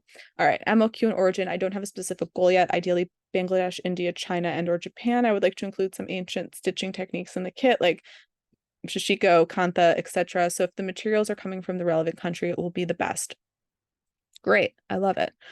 For example, for a shishiko package, I wish to bring fabric from Japan, but it is a wish. It wouldn't be mandatory if I found a way better source somewhere else. So what you might want to think about, this is just from me, like in our factory in India, we have a lot of Japanese clients, and you know, they're selling their products in Japan, but we also have a lot of like over, you know, maybe they thought they were going to order 1,000 pieces in this and they only ordered 800. We have some extra fabric. Something like that would be great because like, while it is an Indian textile, it was made for a Japanese company and that style is being sold in Japan. So you get kind of that crossover of it being both. So there all are alternatives of getting fabrics that are authentic without necessarily having to get them from the country. Budget not clear. Questions: what do factories do with the fabrics if they have small leftover quantities, like 50, 100 meters? We save them. We save them. Sometimes the brand will reorder. So this is something you can do too. Like I have a client right now and we've had some of her fabric for like 2 years. And every so often she's like, hey, that extra fabric, I need an extra, you know, 100 pieces or whatever. And we just dip into that fabric. And it's nice because then she doesn't have to wait for the fabric. It takes sometimes 3 months to make fabric. That's the other thing. If anyone's telling you they're going to make you your samples and your production in like 1 month, like it's not happening unless you're using available fabrics and unless you're like using a lot of different hacks to get it done. It's just not realistic. Like if you want a custom print, like that fabric, it takes a while. And it's not that it takes 3 months to make its way down the machine to print it. You just have to get in line. That's how long the line is. So you're, getting it woven, getting it shipped, having it processed to be ready for the printing or the dyeing, getting it printed and dyed, having it finished, shipping to the factory. Like, it just takes time. So keep that in mind when you're doing any of this. It's going to take a little bit of time, but yeah, we basically, and if, again, people who are doing like cut to order, made to order all the fabric, have it stored at the factory, and then cut to order like that. So we save fabric. Sometimes our clients want us to keep it for them, and sometimes they're just like sell it off to someone else. Sort of buy these very small quantities at a very low price. No one's selling them at a very, very low price because fabrics, like some fabrics do get old. Like if they have finishes on them, they do have like an expiry date, but a lot of fabrics don't. So a great example of this would be during the pandemic. I had a lot of people that were like, ooh, silk. Like, if everyone's canceling their silk orders, go out to all your factories, find the canceled silk orders, and like, let's buy it for pennies on the dollar. And all the factories are like, are you crazy? This pandemic's going to end one day and we're going to sell that for full price. Like, we're putting it in storage. So, it has a longer shelf life than like an egg or bread or something like that. So you'll get it for cheaper, but you're not going to get like a great deal. Like, if you're looking for great deals, like you need like closeouts, you need estate sales, you need things like that. So that's that. If it's possible at all, I want to mention reclaimed fabric on my packaging. In order to highlight my product plays a role in reducing the textile waste, but I don't know how I can reach to factories to ask for waste fabric. Just ask, make a list of factories in an area. Jaipur is a great place to start, or, make however, you're looking for suppliers. I have the trade show list on the website and some supplier information on my website in the blogs. Look at that, make a list, and reach out and say, hey, like, if you've got any extra fabric, let me know. I'd like to take it off your hands. You could also do that with brands, right? Brands, if you really like their fabric, they usually, especially big brands, like think about the big brands in the city, like the Polos and the Club Monacos and like all those brands. Like, we used to take dumpsters at the end of every season and throw away rolls and rolls of fabric that we no longer needed. We had a fabric storage room that was bigger than my apartment that had floor to ceiling shelves. And every season we'd take everything out, we'd throw it out, and we'd start again. These types of brands, they would love to be able to give it to someone and say, like, oh, look, we're sustainable now. We're not throwing this fabric out anymore. So, look at brands that have offices in big cities, New York, LA, Georgia, Atlanta is another big market, Miami, Chicago, those places. Even Atlanta now, Austin now, we're seeing a lot of brands, and reach out to them and say, if you have extra fabric, I will take it. Okay. I think that is everything. Melanie, another Melanie. It's so crazy. I've met 2 other Melanies in this past week, and like, I've met probably 10, no, not even. I've met like 5 Melanies in my whole life, I think. So another Melanie. Yay. All right. I'm not sure if my questions are applicable to the call. All right, we're going to do them. I own a swimwear company, Hanaka Ini Swim. Sorry, I'm looking at the @ for Instagram, so it's all kind of like smushed into, I'm trying to figure out if it's one word or two. I ordered 300 to 500 units producing in Indonesia. Your budget and planning worksheets have assisted me to reorganize Q4 and 2024 and stop to really take a look at my planning budget strategy. I did the dumb and spent my entire budget on the first collection in 2019, but I didn't launch anything new for an entire year. New budget for the next collection is 300 units, 45K, higher being after import fees and shipping. Questions that probably require a professional paid call. All right, let's see if we can do them. Do you recommend in-house QC or third party? Okay, so the first thing I wanted to say before we went on is the budgeting. Yeah, I mean, it's common. This is what happens when you just kind of go and you're like, I'm going to do it and I'm going to just YouTube my way through. You sometimes don't do all the things that you should do. So what's important is it didn't put you out of business, because something like this could put a lot of people out of business. So you're not out of business and you're still going. So that's all that really matters. And you just correct and do better to move on. QC, I always recommend having a third-party QC. So your factory should have their own QC team. In China, I have someone who I hire who travels all around China for me, and they manage my QC. Order does not ship for me out of China unless she goes and looks at it before it gets packed up. In India, at my factory, I don't do that because like I'm involved in that and we have a really, really low defect rate. Our defect rate is less than 1%. The industry standard is 5. And in India, it's probably around like 10 to 15, really realistically. There's just more damages coming out, right? A lot of times you play this game where you've got this really low pricing, but then you've got more damages. So at the end of the day, it all kind of evens out in terms of like your budget and your bottom line. That's a discussion for another day. But QC, I would hire, when you hire a QC team, this is the important takeaway for this because we don't have a lot of time. And QC, again, like this is like a 2-hour lesson where like you can learn how to QC yourself. But what you want to remember for QC is that it's not their job to just make sure it's correct. You need to make them a checklist of what they're checking in the QC. So they need to be, you know, if you want to make sure that all the sleeves are the correct thing or the wrists stretch the right amount or the stitching on the inside isn't coming out, whatever your list is, that's what they're checking. If you don't give them a list, they're just kind of like, okay, it all looks good because we don't know what looks wrong. So QC is not the QCs. It's their job to show up and manually do it. It's your job to manage them. Keep that in mind. That being said, also, a lot of people think that like it's the job of the factory to make their product. It's the job of the factory to make their product better. It's not. It's your job. A great example. I know someone who has kind of conned his way into, and I get a lot of these. I get a lot of people that are like, I have a client and I don't know how to source. Can you teach me? Like, you should not have a client. So I have this one guy who, you know, he's kind of conned his way into being this like product developer. He has no experience, a friend of mine. And he came and he asked me for help with a specific product. He's like, you know, the factory isn't doing this right. Just give me another factory. And I was like, that's not how this works.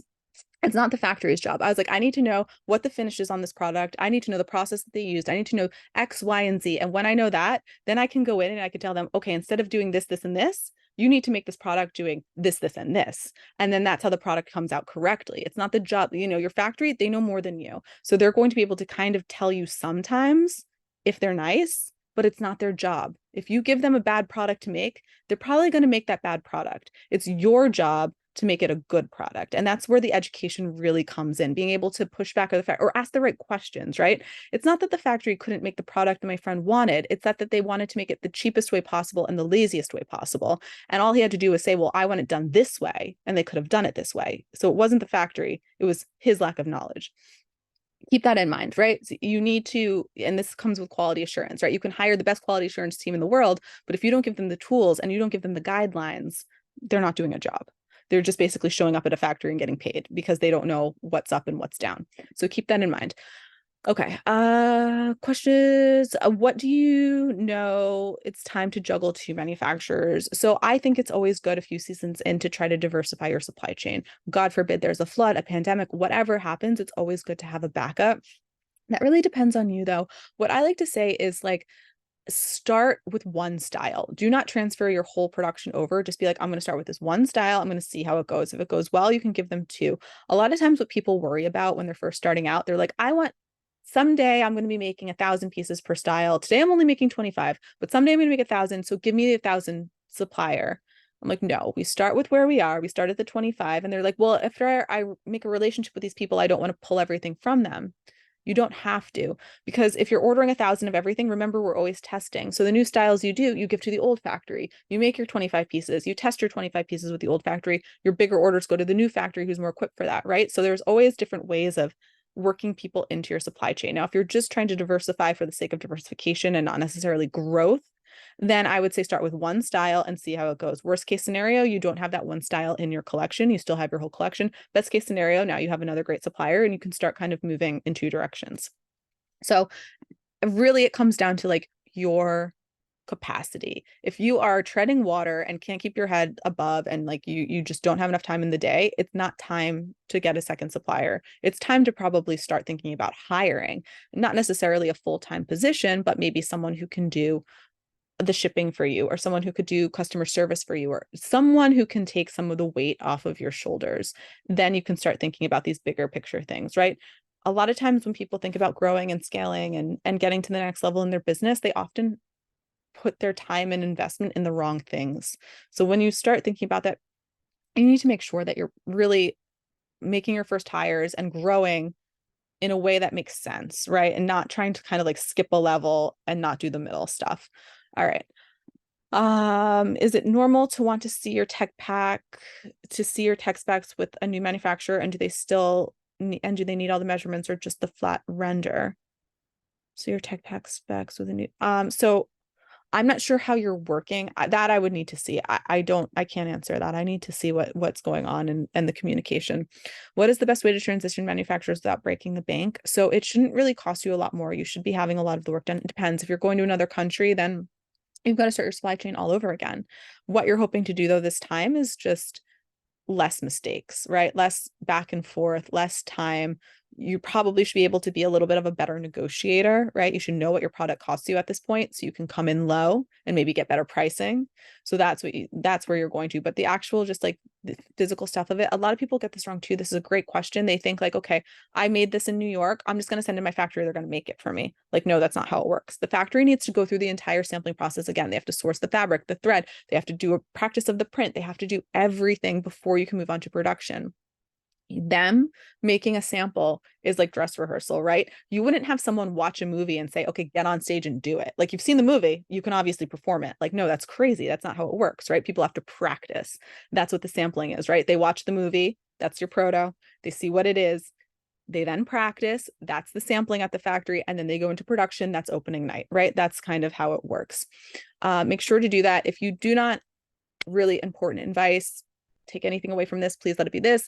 Do not move into production unless you have an absolutely 100% perfect sample from that factory. If there's anything wrong with it, you don't go into production. Oh, we'll fix it in production. No, they won't. Like, you need a perfect sample from the factory before you move on. And that is how you protect yourself. Okay, how often should I be contacting my manufacturers during production? How often to address poor communication and deadlines without burning any bridges? So what I like to do is I like to just have, when I follow up, I say the last time I followed up on this was 3 days ago and I haven't gotten a response. When you're just saying like, hey, it's like, but when you're like, when you say like, okay, like I put this into work a month ago and it's still not done, that's kind of lights a fire under people's asses, right? So you have to be, and I give you all these tools in the program. There's like lots of Excels and stuff, but you need to be tracking. The most important time to follow up in a production or sampling order is the fabric process. That's what delays things the most. Now, there are like 10 other things you need to be checking for, but again, we don't have a lot of time, so I'm going to give you one, and that one is the fabric. So if your factory is making your style for you, you want to follow up with them and make sure the fabric is being shipped on time. If there's a delay in the fabric, what factories often want to believe that they can do is make up for the fabric delay in the sewing. They never do it, so it's late. I know something's going to be late 2 months before it's actually late, and I know that because it is the fabric that's late. Or sometimes if something's going on in the factory, I know that ahead of time too. Delays are not last minute. Delays are not like, oh, it's supposed to ship today. We didn't know it wouldn't. Like, that doesn't happen.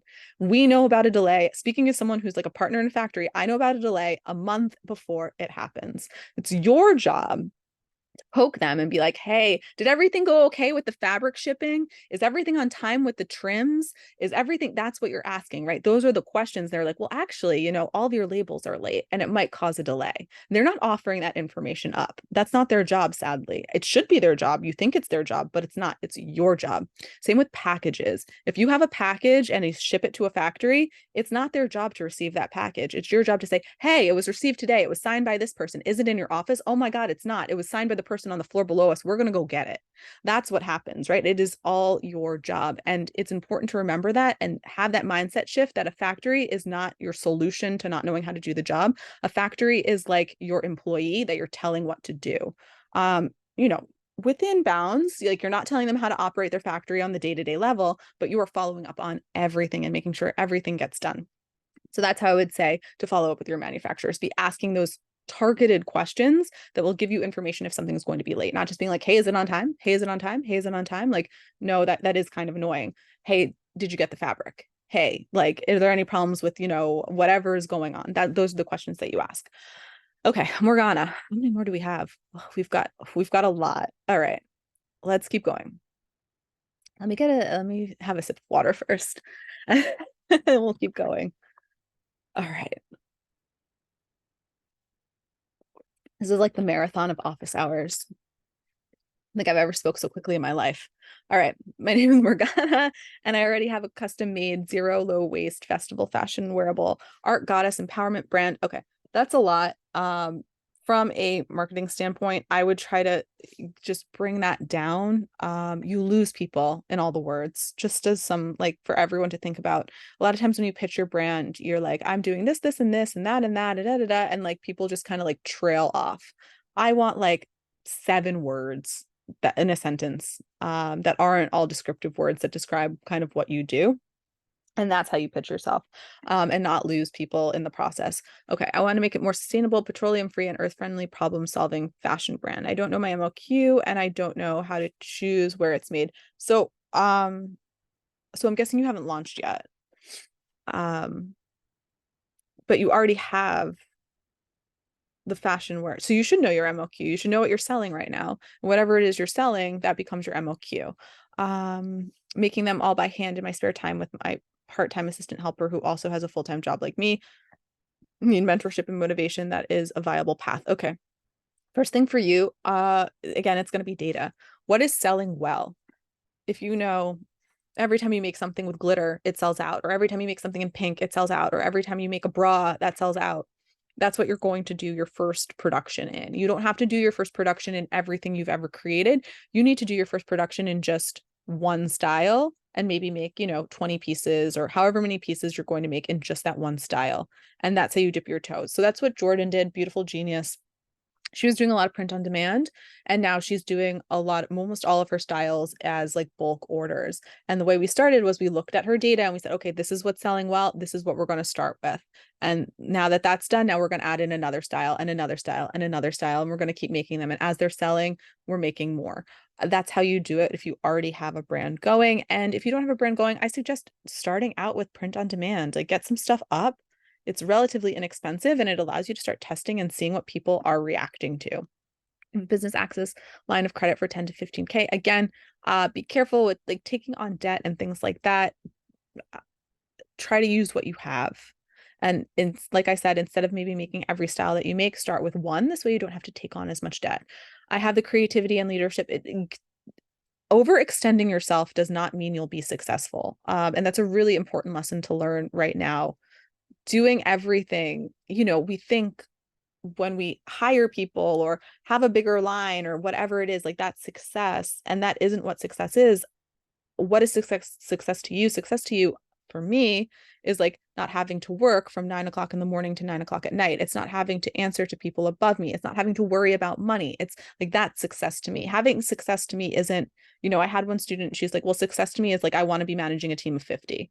I was like, okay, but like, do you want to be like home with your family? Do you want, you think about what success is to you when you're making these decisions. Like you don't need to start out so big. You just need to start with something and then grow it in a sustainable and manageable way. And you will get there. It's going to take time, but you'll get there. I have the creativity and leadership, but does your course provide the direction and step-by-step guidance to scale from home business, side hustle to mainstream? Yeah. That's exactly what we do, right? We're going to go from the beginning, kind of reworking everything too. It's important. Like I have a business coach myself. I spend about $25,000 a year on people who are like way ahead of me in business. I've gone pretty far, but like I'm not like a multi-million business. So I have business coaches that are, multi-million, and we do audits. I just redid my website. I'm in the process of doing it. Like, they do a website audit with me every quarter. I'm always changing things. I go over my copy and what I'm emailing and how I'm presenting information every single quarter. It's something that I do. So just because you have a brand that's doing well, it doesn't mean it can't do better. If your website is converting at 5%, let's get it to 7%. Like, why are you leaving money on the table? So a lot of this stuff can be redone. And just because, like I could easily say like, I've got a website, I'm making tons of money. I don't need anyone's help. No, you can always be doing better. You can always be making your life easier. You can always be, sourcing more efficiently or whatever it is more efficiently. So, you can even like learn to streamline your creative process. This way you're able to create more efficiently and then have more time to do whatever else it is that you need to do that's weighing you down or overwhelming you. So there's always work to be done. Keep that in mind, everyone. As you launch, a lot of people are like, oh, this is, again, thanks to all these Facebook ads, like set it and forget it. You passive income. Like, no, it's constant work, constant refinements, constantly tweaking to make it better.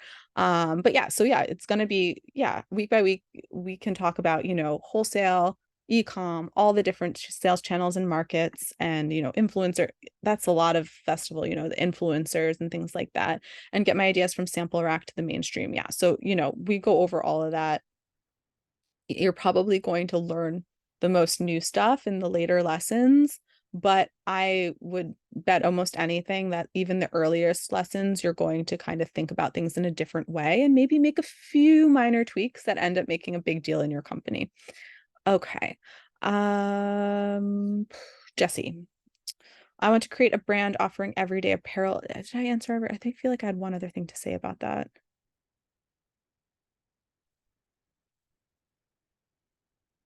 Zoe on my website would be a good example for you to look. She had very like custom, one of a kind, extravagant pieces that were often Zoe Grinfeld. They were often rented out for like editorial photo shoots. And what we did is we worked with her to create a line of kind of like that feel of like, this is out of the box and one of a kind, but in a replicable way. So now she has her like custom ready to wear. She's doing these like hats with charms where like all the charms are different, but the manufacturing process is the same. So she's able to produce in bulk, right? So that might be someone worth looking for you. Just kind of see, like, we took her from like one-off styles to something that was scalable. So what you're looking for is the scalability, and that's definitely something that we can do, especially with a lot of the festival stuff that's like very unique and creative. You can still have that creative feel while being scalable. And she's a great example of that because she's doing really well. I want to create a brand offering everyday apparel. This is Jessie, for women with an emphasis on interesting prints and fabric types. I hope to start with just 2 to 3 designs, a dress, a top, and a skirt. Fantastic. And offer it in a range of fabric prints or textiles. I like it. What type of MOQ, minimum order quantity, do you need, and where do you want to make the product? I don't have a specific MOQ in mind, but I would be comfortable with about 20 to 30 pieces per design. Now, does that include per color? I'm guessing not. So if you're making them in multiple colors and designs, remember your MOQ is per design, per color. The hoodie in black, the hoodie in white, not just the hoodie in black and white. That's your MOQ. I would prefer to manufacture in Southeast Asia, but would be comfortable with China or Hong Kong. I'm based in Singapore. Total budget is 15K. Your question: what is the best way to find a supplier manufacturer that pays a living wage, fair wage to their workers? And can we do this without having to travel down in person, having a language barrier? No, no, no, no, no, no. Okay, so let's like real talk right now. Is anyone that's doing anything shady going to be like, yeah, I'm doing something shady? Like, if you have a factory that has like slave labor and you're like, do you use slave labor? They're going to be like, well, actually, we do. Like, they're going to say no. And if you go and visit them, they're going to take you to their friend's factory or a side factory that they operate, and they're going to show you something nice, and they're going to be like, oh, you're here, like, all right, let me show you the slaves. Like, that doesn't happen. And what it comes down to is knowing who you're working with, and like, as crazy, and even certifications, right? These certifications, they're bought, they're paid for. A lot of people are making a lot of money certifying different things. I don't trust them. I don't like them. I think they're a waste of money because there are lots of people who are doing good work and they just don't have the funds to even get the certifications. I am a big, if this is something you care about, you've got to go. You've got to visit. You've got to spend time, and you've got to look for the vibes. Like, that's the only way to do it. In my opinion, after being in like so many factories, you can see what's going on very quickly if you have like, I always joke with my husband, I'm like, I'm a witch. Like, I can meet someone in 2 seconds and I've got them figured out. Like, that's what you need to figure this stuff out. You have to go with your gut. So I'm going to give you 2 examples of this because I think it's a really like interesting and very complex thing. Like, again, no one's going to tell you like we're doing shady shit. Like, it's just not going to happen. But okay. So first example is the factories that I worked with in the Philippines. Fast fashion factories that everyone assumes are like, fast fashion, terrible, terrible, right?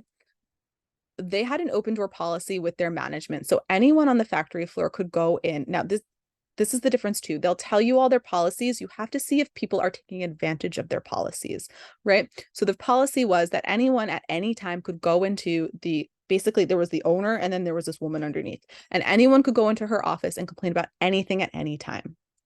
Two things were happening. One, people were taking advantage of this policy. They were actually using it. They weren't afraid to come and complain. They weren't like, if I go and complain, I might get fired. Like there was a line out her door. Her entire job became dealing with factory workers on the sewing machine, right? That's the lowest level of worker in the chain, with their complaints. And their complaints were not like, we want clean water, we want a toilet, we don't want to work so hard. Their complaints were like, we don't like the music that you're playing, we want this, right? Kind of like low level complaints, right? So from that, I was able to kind of deduce like, okay, these people, one, they feel very comfortable that they can complain. They don't feel like they're going to have something come out against them or lose their job because they're making these complaints. They are very comfortable doing it and they feel safe doing it. And two, the complaints that they're giving, they're not really like, they're kind of like first world problems, right? That whole like thing, like these are my first world problems. They were very kind of like superficial complaints that like, you know, yeah, it'd be nice to like have different music, or they wanted different food at the canteen, things like that, right? Like it wasn't like the bare minimum, like you're working us too hard. So that was important to me. And that was something that I saw when I walked through. They would felt comfortable enough to kind of stop and pause working and talk to me. And we're talking about the pausing of working in a second. Now, second factory I went to, women's empowerment factory. We're saving women who were sexual workers. We're giving them jobs. We're saving the world, all that spiel. I go in, I'm like, this feels weird. Like none of them were looking up. They only ever interacted with the management when they were asking a question. There was no dialogue. There was no like relationship. There was no nothing. The owner like gave one of the girls like a hug, and you can see she almost like was like, what's happening? It was like very showy, right? And now this is like, you know, they're doing all the things, right? They're helping women, all this stuff. I start pushing and asking questions. It turns out the reason that they had this is because they were working on this like Harry Potter system where like, you know, the points in Harry Potter where it's like 3 points Gryffindor or whatever, like they were getting more points for producing more or catching more errors. And when they'd make mistakes or they weren't as productive, they would lose points. These points were important because they were tied to their salary. So if they got enough deductions, their salaries would go down. So they were afraid to stop working. They were afraid to make mistakes because it impacted their salary. One was a fast fashion factory. One was a empowerment factory for women, right? Neither of these things I would have been able to figure out if I wasn't there. And neither of these things I would have been able to figure out by the words that were said to me, right? The people in the women's empowerment factory, they said all the right things, but like at the end of the day, like the vibe was just all wrong. And the people in, you know, the fast fashion factory, they weren't as skilled at like communicating like all the PR and marketing that goes into like these greenwashing campaigns, essentially. But they were doing the right thing because you could see how comfortable their workers were with them. You could see the line of people that were applying for jobs, hoping that they could work there. So that's kind of how you do this. And it's really, if you care about this, it's really hard to do. And it requires a lot of time and it requires a lot of patience. There is no easy, like ethical check mark. I know people want to believe that through certifications, but at the end of the day, it's really going and seeing and feeling it out and seeing what's happening there. And that sadly is the reality of it. Okay. And can we do this about, yeah. So you've got to go, you've got to travel, you've got to feel it out if it's something you care about. Now, if it's not something that you can do right now, which a lot of people can't just like pick up and leave and go someplace. Okay, you do the best you can, right? You ask the questions that you can. Keep in mind that no one's going to say like we're doing weird stuff. Like they're going to tell you how amazing they are. That's how it is.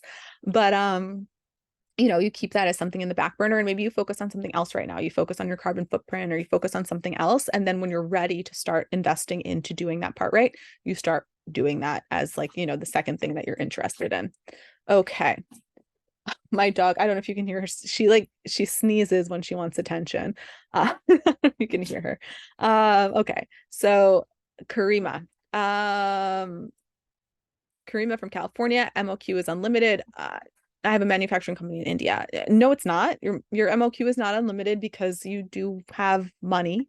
So you know it costs labor and it costs, you know, fabrics and materials and everything else to make stuff. So you're not, you know, I'm a partner in a factory in India, but my budget isn't unlimited either. And also you have an MOQ because you have capacity at your factory. This is something important to ask as well as you're growing and scaling.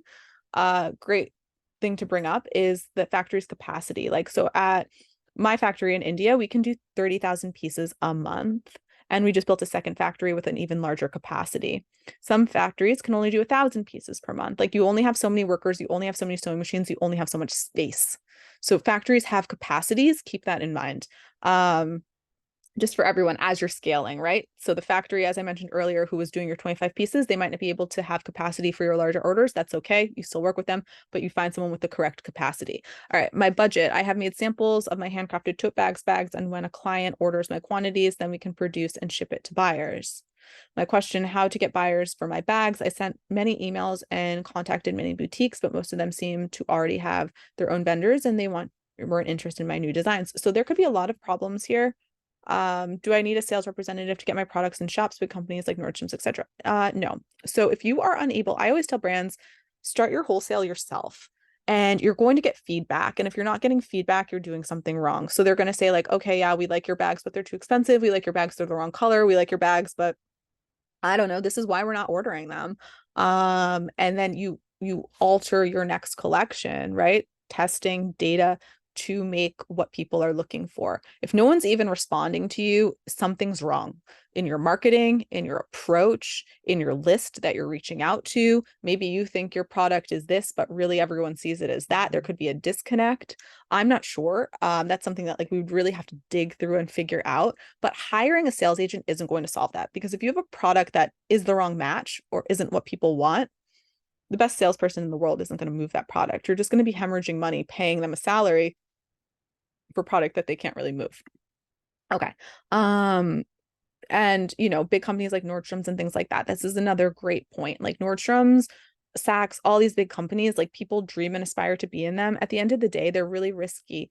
They will sometimes put in their contracts, like, we're going to order 1,000 pieces, but if we don't sell them, we get to return them to you. Not only do we get to return them to you, but we're going to charge you because you wasted our warehousing space. So we bought them for you for $5. We're going to sell them back to you at the end of the season for $7. Brands go broke on these deals. They think, oh, wow, it's Nordstrom's. 10,000 pieces, life-changing. Like you can Google like Walmart stories too, people who get into Walmart too soon and it like breaks their business. There is such a thing as too fast and too much growth. So, start with the small boutiques, start with the local places, start with the smaller orders, be comfortable. The other thing is, okay, so you got an order for 10,000 pieces from Nordstrom. Cool. How are you paying for it? You have to pay for that entire order before Nordstrom pays you. Nordstrom's probably on terms, meaning like they're not going to pay you for 30 days or 60 days after they receive the order. That's a lot of cash for you. And if you're just a brand starting out with a $5,000 budget, like maybe Nordstrom's is the right move for you season 3, season 4. So work your way up, be realistic. Like we do this with PR. Nikki's a great example who just launched her brand Alpha Brava. She reached out to all these big magazines, like no one was interested. They were like, who are you? But she started, going for like local publications and now everyone wants to write about her. She's getting all this press, right? The next move up is like you get like a little bit bigger and you send it and you work your way up. You have to do the same with retail as well. Don't try to get into big companies if like you're not ready. And like even though you're a manufacturer, it doesn't mean you're ready to kind of navigate that world. Like practice first, practice with a small order before you start navigating these larger orders. It's not just about having the capacity to make 1,000,000 pieces. It's having the capacity to, what do I do with 1,000,000 pieces when they cancel their order, right? It's that part of the business too. So remember that you have to look at it holistically to keep yourself safe. I'm looking at for an experienced sales representative. Actually, I think that's the only solution to get me going. No, I think you have a mismatch. I think you have a product marketing mismatch, a product branding mismatch. I think you might have a pricing mismatch, but you have some sort of mismatch. If you're writing all these emails and no one's responding to you, something is wrong and a sales agent won't solve it. This is the same. I see people like, I'm not getting any sales, I'm going to do Facebook ads. No, stop, don't. Facebook ads are not going to get you sales. They're going to enhance the sales that you already have in a working system. You need a working system to enhance the system. If you don't have a working system, you can't just hire a marketing team. You can't just hire a PR team. You can't just hire your way to success. You have to have working systems. And then the people that you hire become the people who you're managing, who are building upon that success, right? So think about it that way. Don't think about hiring people to do what you can't do. Think about getting the first few steps and then you're hiring them to amplify. I only have 5 hours a week to spend on PR. Okay, I got my PR, things are working. Now I can hire someone to do 40 hours a week on PR for me and they can amplify it. That's the job of your hires. The job of your hires are not to create a system or fix a broken system. They're to amplify your working systems. So you need a working system. You need to get some of your own wholesale orders before you can hire a sales agent. And the way to do that is probably to go back to all those people who gave you no's and say, why not? What don't you like? Right? I don't know. Maybe you sent a really spammy email. Maybe I have no idea what you did, but you need to figure out what's not working and fix it before you dump any money into trying to correct it or having someone else correct it. That's the biggest mistake I see people make. They waste thousands and thousands and thousands of dollars on these agencies that promise them all these different things when really, if the system is broken, they can't fix it. They're meant to amplify, right? Okay. So Emma, your name, Emma, okay, another festival fashion brand. Cool. What type of MOQ, minimum order quantity, do you need? You want to make 5 designs at 50 units per design to start, made in Thailand or China. Great. Your total budget for your brand is 25,000, 5 designs, 50 units. How many pieces is this? 250 pieces. Okay, your budget is good. Your question, talk about the importance of building an audience first to sell your clothing before you launch, and whether or not it's possible to start a fashion brand by launching on Kickstarter. I'm not a big fan of Kickstarter. I know if you follow me, you probably follow some of my competitors that offer similar programs to this, and they're all big on Kickstarter, right? Pre-sales, pre-sales, pre-sales. Listen, pre-sales are slow.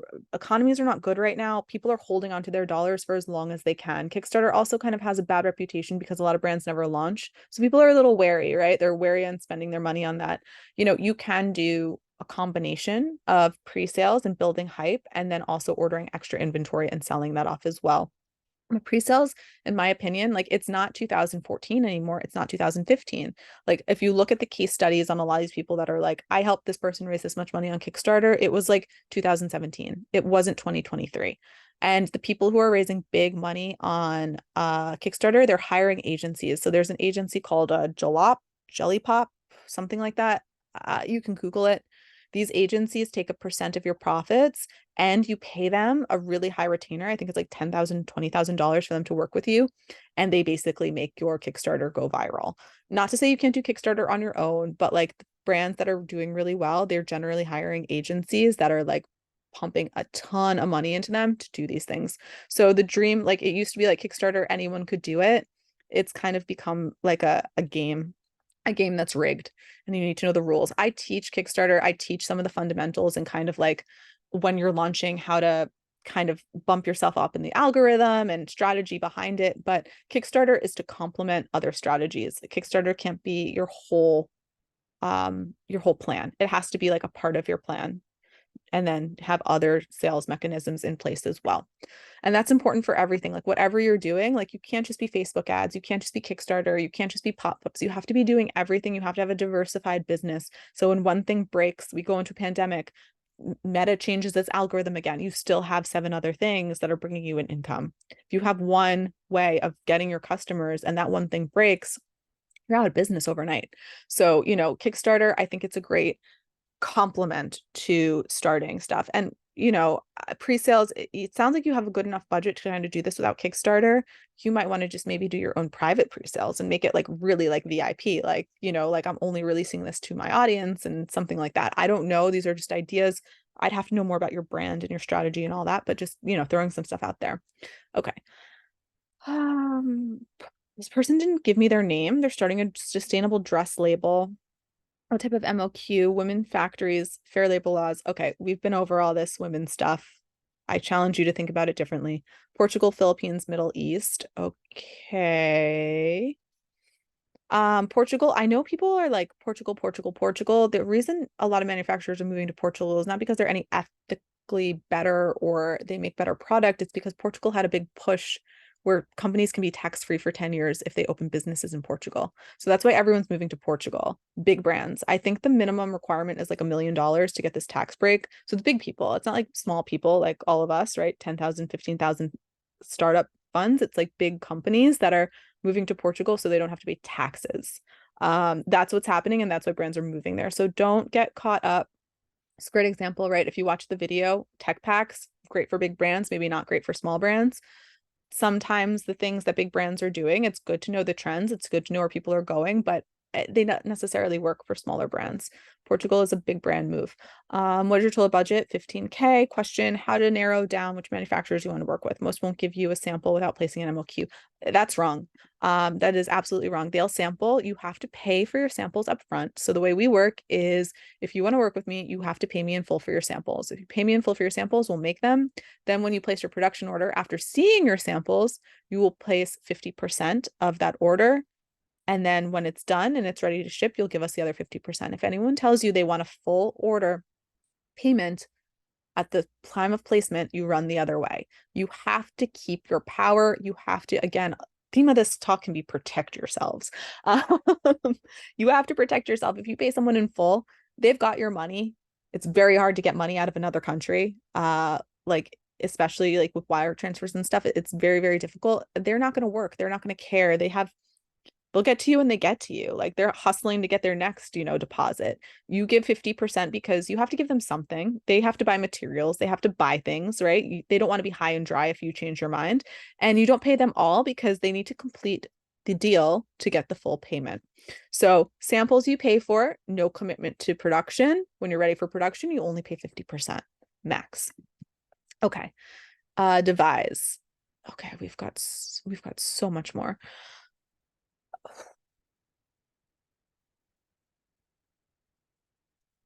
Okay, sustainable workwear brand, cotton drill workwear, launch maybe 300, hopefully in Australia. I want to source fiber reactive dyes to finish the clothes and make them bespoke. I can't find a supplier who ships to Australia. Fiber reactive dyes are just like normal dyes. So I think maybe you have the wrong terminology. I'm particularly looking for Dramarine K dyes. I want to dye items myself. Can you connect me with the supplier? So no, that's not what this call is for. But I think you might have some terminology wrong. Okay, what type of MOQ? Okay, next we're moving on to Ashley. Hassle-free pieces that transition from corporate life to errands and lazy weekends, edgy minimalist. Be really careful with that. There's a meme going around now that's gone viral like a couple times, and it's like women's magazines really overprepared me for how many times I need to go from work to drinks. That isn't like a, it's not a thing. I think what's doing really well now is more like really comfortable clothes that look more formal. But this whole like work to from a design aspect and a comfort aspect, I think it's kind of like a little bit dated. So I'd be careful, not to say it's not a good idea. I'd be really careful with the marketing around this and how you position the product in this kind of like multi-use thing. One product that did really well, they were legging. It was like a legging company, but it looked like work pants. They were super stretchy. They had people like doing yoga in them, all this crazy stuff, but they looked like work pants. And they did really well because it wasn't like you can wear these pants from work to yoga. Like, nah. What it was that you can wear these pants to work and they're like crazy comfortable. You could go to yoga if you wanted. You probably wouldn't, but you're going to be really comfortable in them, like moving around. So think about alternative ways to kind of market this very kind of dated idea. What type of MOQ, minimum order quantity, do you need, and where do you want to make your product? I'm a sewist and I want to create my own manufacturing company. Okay. Total budget, you don't know. You need to do that. Before we do anything else, you've got to narrow down a budget. And then, like I said, we make it work within your budget. A lot of people are like, well, let me figure out how much it costs and then I'll do it. No, like figure out what you have to spend and then we figure out how to get something done with what you have. What is your advice to someone wanting to be the sourcing, not find the sourcing? I'm not sure. I mean, it doesn't make sense kind of what you're saying. It seems like you want to start a clothing line of hassle-free pieces that transition from corporate. So that is, even if you're doing the sourcing yourself, you still are a brand. So you still need to do all the things that a brand does. Nunorta. I want to design a seamless underdress that you can wear under your clothes in case a dress is see-through. So a slip.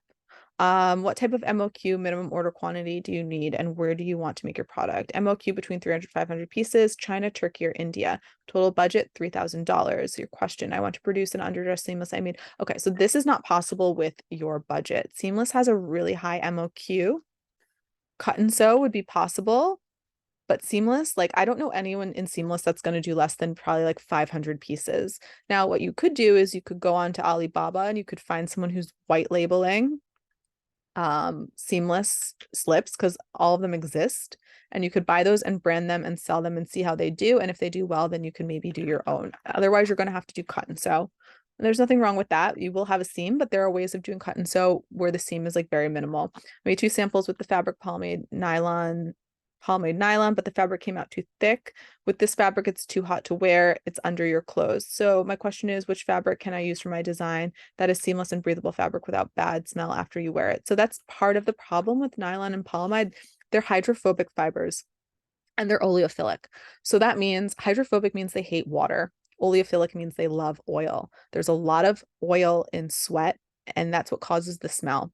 So these fabrics, they like absorb all the smell. And then when you go to wash them, they're like, we don't like water. They're not letting the water and soap in, and they're just getting smellier and smellier. So that is just like a inherent truth of polyester fabrics. Like they get stinky because they are oleophilic and they are hydrophobic.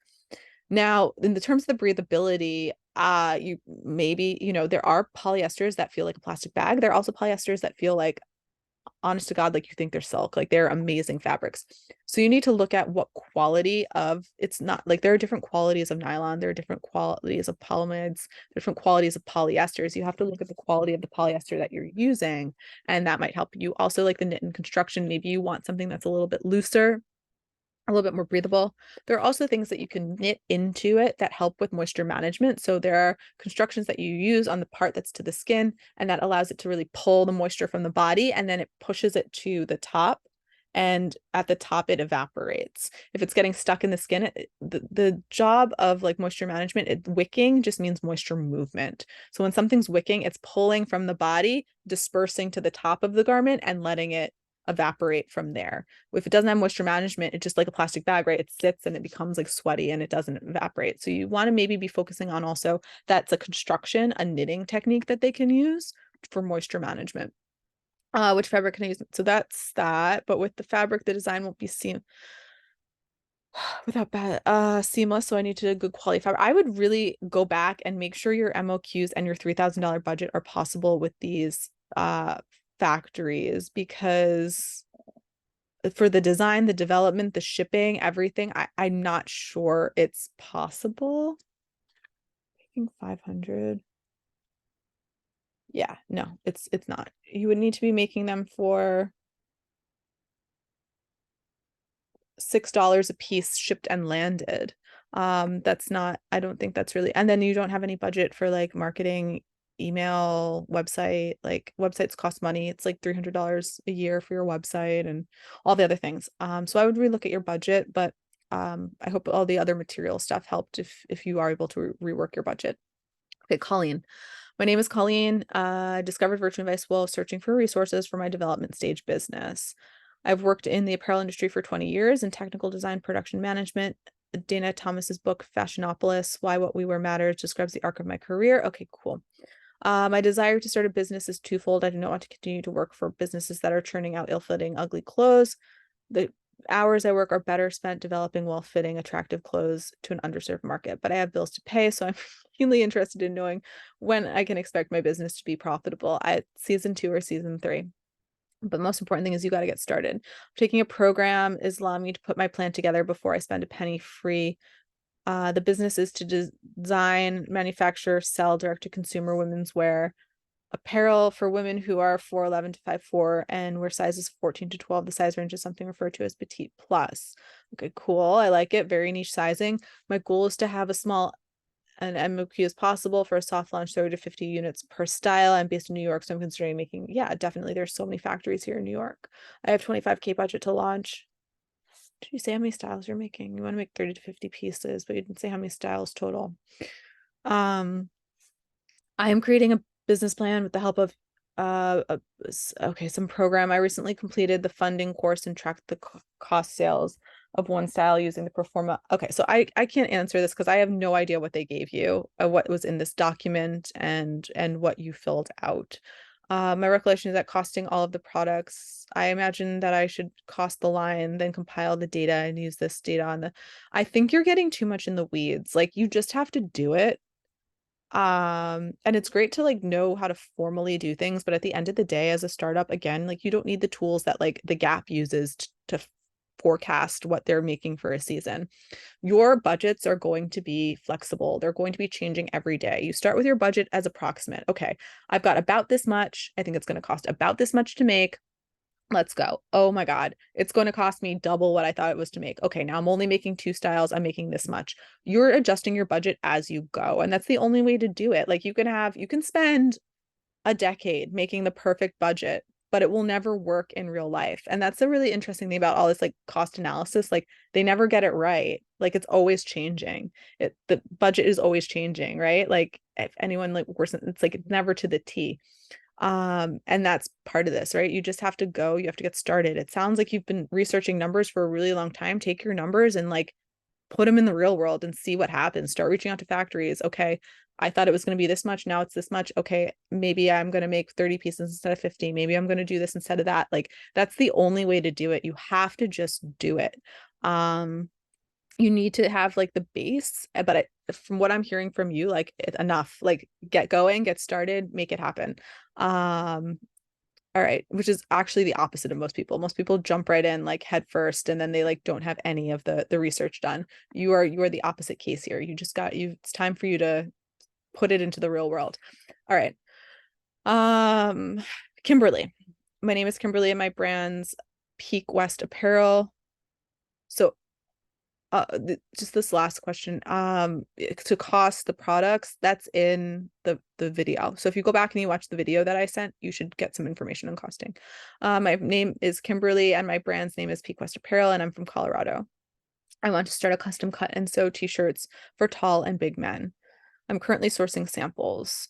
How does ordering fabric from overseas work? I'm currently looking at samples from Swatch On and I'm confused about customs and if it's even worth ordering from overseas or should I try to find someone in the States? It depends. So people that are selling fabric in the States, in the price of their fabric, they've baked in the cost of shipping and customs, duties and customs. So at the end of the day, you might be paying the same price of getting it from Swatch On. Now, some of these companies, they are con artists. Like I've seen fabrics on Etsy being sold for like a half meter for $15. And I'm like, you can get a full meter for $2 in India. Like shipping doesn't cost that much. So it depends on what prices you're getting. I would need to see the prices you're getting in the United States and the prices that you're getting in overseas. And then you kind of look at them and see like, are they actually the same when all is said and done? Or am I paying a lot more for one or the other? And that's how you make your decision. You'd have to do a cost comparison. So what you can do. DHL, UPS, FedEx, they all have free shipping calculators. So you can ask them, Swatch On, hey, if I order 5 meters, like how much will shipping be or whatever it is, and you can figure it out and see like what's the better option for you. It really depends. Like there are some suppliers I know in the United States and like they are steals. And then there are suppliers that I know in the United States that it's like this is a scam.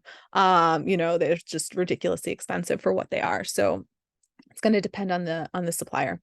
Elizabeth, starting a clothing and accessory brand. You want to start with 6 styles, 30 pieces per style, MOQ estimated about 100 to 200 pieces. So no, your MOQ is 30 pieces. Your total order is 100 to 200 pieces. Your MOQ is 30 pieces. Styles can be mixed to reach MOQ. Would like to learn from this smaller run in order to follow. Okay, so your MOQ is 30 pieces and you're making 6 styles, right? I can't do mental math. 6 times 30, that's your 180 pieces. So your MOQ is 30. I would ideally like to manufacture my first collection near me in Austin, Texas to be close to the process, but this depends on the wholesale retail end price. I may have to produce outside the US to get costs more reasonable. Again, go back to the beginning when I was talking about making small orders overseas and the shipping and adding in all the costs. And sometimes it just isn't cheaper when you're first starting out. You'll have to look at that though, the same way that I just told Kimberly she has to do like a cost comparison. You'll have to do your own cost comparison. I would ideally, okay, what is the total budget? 20,000. That should be more than enough to get this done either way. Your question, I would love to understand what are the top 5 mistakes that new brand designers, owners make in the pre-production process, trying to avoid as many costly mistakes as I can. Yeah, so that's going to be like case by case. I think, just not being educated and assuming that's the number one, assuming that other people are going to do things for you. You have to do your quality control. You have to tell your factory how to manufacture your process. You have to even tell them, that something was shipped to them and make sure they got it. Like, you are in control of everything in your business, and thinking for 1 second that someone else is going to do something you don't know how to do is dangerous. It's the same with, like, the PR companies, the Facebook ads companies, whatever it is you're hiring, like, no one will save your business but yourself. You need working systems. You need to know how to do those working systems, and then you can hire people to amplify those systems. Hiring a factory is amplifying like what you want to make. You know your product, you know what should go into it, you understand it, you're telling them what to do, and then they're adding like maybe a little bit of feedback to make it a little bit better, or maybe they're not adding anything and you're just managing them and doing the job, right? Keep that in mind. That's the mistake I would say people make. They're like, well, I've hired people and it's all going to go great. And like, it's going to be a disaster if you are not doing it all for yourself. Okay.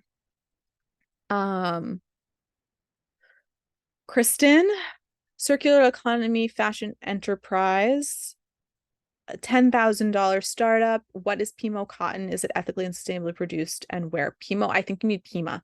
Pima cotton is an extra long staple length cotton. So there's Pima and there's Sapima. I bet you've heard of Egyptian cotton. Egyptian cotton is famous. So here's how this works. Cotton is a fiber, and it's a staple length fiber, meaning like on the plant, right? It's like this big or this big, however long it is. Pima, Sapima, Egyptian cotton, upland cotton, a few other cottons, they have extra long staple lengths, and they're extra fine. This is important for two reasons. When you twist the fiber into a yarn, you're going to be able to spin much thinner yarns, having a thinner and longer fiber, and you're going to be able to have a higher quality product. So the benefit of having a Sapima or a Pima is made in Peru and other places. Pima is only made in the United States, and it's very, very regulated. Is that you have this long staple length fiber that is going to create a very luxury product, because you're not going to have all these little pieces sticking out. You're going to be able to make a really nice fine thread. So that's Pima and Sapima. There is no ethical, if you're working with Sapima, like the nice thing about Sapima is that like everything is like very, very it's very transparent. Like, they have a more transparent supply chain than a lot of other supply chains. So sorry, I just got like a million messages to my phone. Someone's having a bit of a problem. Anyway, we're going to keep going because we're almost done. So that is going to be the benefit of Sapima over Pima. Not to say that you can't find a transparent Pima supply chain, but Sapima is kind of known for it. Nothing more sustainable, nothing more ethical. It's really a quality standpoint issue. My name is Tall. I'm interested in launching my own lingerie brand. 3 sets of lingerie, bralette, and underwear, 22 pieces, each piece 25 units. Small 10, medium 10. 22, 3 sets of lingerie, 22 pieces, each piece 25 units. I don't understand that. Give me 1 second.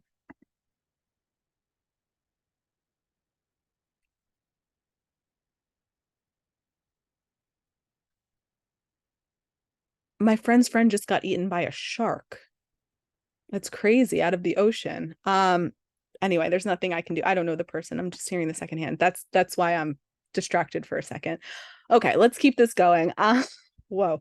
My total budget is 16,000. Okay, that seems doable with what you've said. My question, after locating the different suppliers, what is better producing sewing in the same country as the suppliers are producing in the country I'm at? I'd say where you are, just because, you'll have more control. You'll be able to go. You'll have no time difference to have to worry about. And when things go wrong, you won't have to travel as far. What is better for small beginner businesses, full package or self-sourcing? It depends on the factory. A lot of the United States factories, they'll make you source the fabric and supplies on your own. Whereas overseas, they tend to be more full package. That's not to say that suppliers in the United States aren't full package, but they charge a lot for their sourcing. Like I said, I charge $14,000 for 5 styles, right? You could do this on your own for free if you know how. So you'll save a lot of money if you can source the components yourself. But like in India, like it's always full package. In China, it's always full packaged, with the exception of something called a nominated supplier. A nominated supplier is a supplier that you nominate to your factory and you say, this is a supplier I want you to order from. You're nominating them. So that would really be the only exception. And that's something, there's a lot of like high level sourcing hacks like that, but that would be one exception. If I have my own fabric supplier, how do I transfer the stock from them to the sewing manufacturer? If you physically have the stock, then you put it in the mail and you send it to them. But if you're ordering the stock yourself from a fabric supplier, then you have it shipped directly to the factory. Is Alibaba a legit way to source suppliers? Absolutely. You can find really good suppliers on Alibaba. The catch is knowing how to vet suppliers. In the world right now, you should not be hiring anyone to give you a supplier. A lot of the people who take the program with me, like they're like, I want your supplier list. Okay, cool. I'll give you my suppliers. But what's more valuable than getting a supplier list is knowing how to vet suppliers, knowing the right questions to ask, knowing the correct things to see, knowing the red flags to look for. That's how you get a good supplier. The reviews are all bullshit. They're paying their cousins to order something and writing a 5-star review. You can't rely on that. You have to know the questions to ask that will very quickly be able to tell you what is the person doing, right? The same way you have to go to the factory and feel the vibes to find out if it's ethical or not. You have to do this like rundown with a factory of seeing different things, asking different things. One tip I'll give you right now that's really quick is if anyone ever tells you we can't tell you any of our clients because we sign NDAs, it's bullshit. Run the other way. Like anyone can tell look at my website, right? I've got 50 different brands on there. Happy to tell you that they work with me. People say they sign NDAs because they don't have good reputations or they don't have clients that will vouch for them. When someone tells you we sign an NDA, we won't tell you any of our clients, you can go back and you can say, well, I find that very hard to believe. After being in operation for, 10 years and having all these clients, surely you must have one client who's become a friend who would be happy to say, yes, I work with this person. And if they're like, absolutely not, then like they're lying to you and they're not a good supplier. Now that's one out of like 10 different tricks that you have to ask and do to figure out kind of what's going on and who it is you're meeting online. But for sure, that's my dog again, looking for attention. That's a reverse sneeze that chihuahuas do, that they do when they like, stop, come on. So that's one trick that you can do. The NDA, we sign NDAs is kind of the most popular of like, I don't want you talking to my clients because I don't want you hearing the bad things that happened. So, you just say, just give me one person who you think, who you're friends with. You must have a one client who's a friend, and they should be able to do that. All right. Other than that, that's another like kind of 2 hours of talking about how to find suppliers and how to vet them. Your name, Smita, wants to start a women's casual tops and Indian saris. Starting a brand in the UAE or India. Do I need to take fashion designer or textile designer courses to understand and start the brand? Absolutely not. You do not know how to sew. You do not know how to draw. No, no, no. I also don't have much fabric knowledge. That's okay because I have a 2-hour lesson that I teach people that teaches you everything about fabrics. Knits, fibers, wovens, constructions, how to dissect them, how to source them, how to talk about them, everything. I studied textiles in school, and it's basically like an entire textile degree. There's a ton of stuff not included, but it's all the essential things you need to know to source fabric in 2.5 hours, I believe it is. How can I reach a supplier with my designs? How can I fix a price? How much duration will I take to start up a brand? How can I get good suppliers and result? Okay, so all these questions, like this is like, how do I do everything? So I can't get into that because we've been at this for now 11, 12, over an hour, over 2 hours. And you're basically asking like, how do I do every single step to take me from zero to nothing? Can't answer all those questions. All right, so that is everything. Wow. Okay, so we have more. Let me read the chat. Nancy from Portugal. I have my own footwear brand and also a footwear sourcing agency. I love Melanie's work about clothing sourcing, and I relate so much to all her recommendations. Footwear industry involves very similar strategies. Congratulations, Melanie, sharing valuable insights. Okay, great. Thank you, Nancy. Boohoo. Thank you. What was I calling it? Like honey boo boo or something? So true, marketing and sales is the hardest and most expensive part of the business. Is made to order a good alternative for trying to make a starting budget low? No, it's not. It's actually more expensive because if you can streamline and have people make in bulk, it's going to be more cost effective. Every time they make one piece, they have to change out the threads in the sewing machine, pull out the patterns, cut the one piece. Like it is a lot less cost effective to do a like order on demand type, unless you're doing the print on demand. Print on demand is cost effective and can work, where you're just taking the blanks like cortado, cortado is I think a coffee drink, cortado, and Printful and like all those brands, if you're doing that, that is something that can work. But if you just want to like one dress at a time, that's going to be super expensive, and you want to be making at least 25 to 50 pieces. Screenshots. Thank you. As a longtime entrepreneur, what she's saying right now about your relationships to failure is pure gold. Okay, thank you. See, and still have a PR kit of you still have a PR kit available.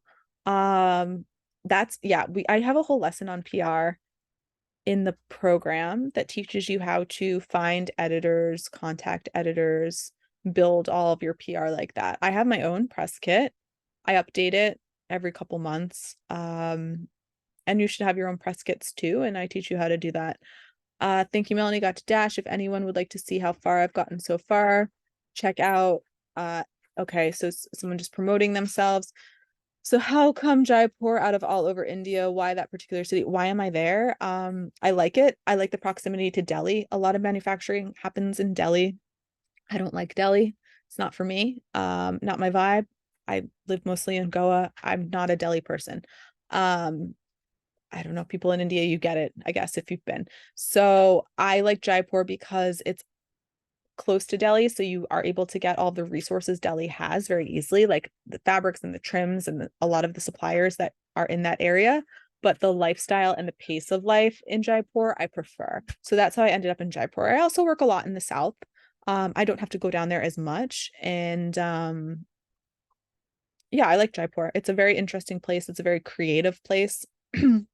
I think that's important as you're choosing where you want to make your brand and your factory. You get to go anywhere in the world. So go somewhere you like. There's no reason to be making your stuff in places you don't want to visit and you don't want to be.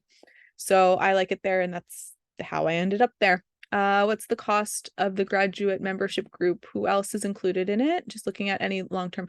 Yeah, so it's $200 a month, and I usually do a sale when you're graduating, so you can get it for like $180 a month. There's also a deal if you sign up for the year. I think it's like 2 months free or something like that, a month or 2 months free.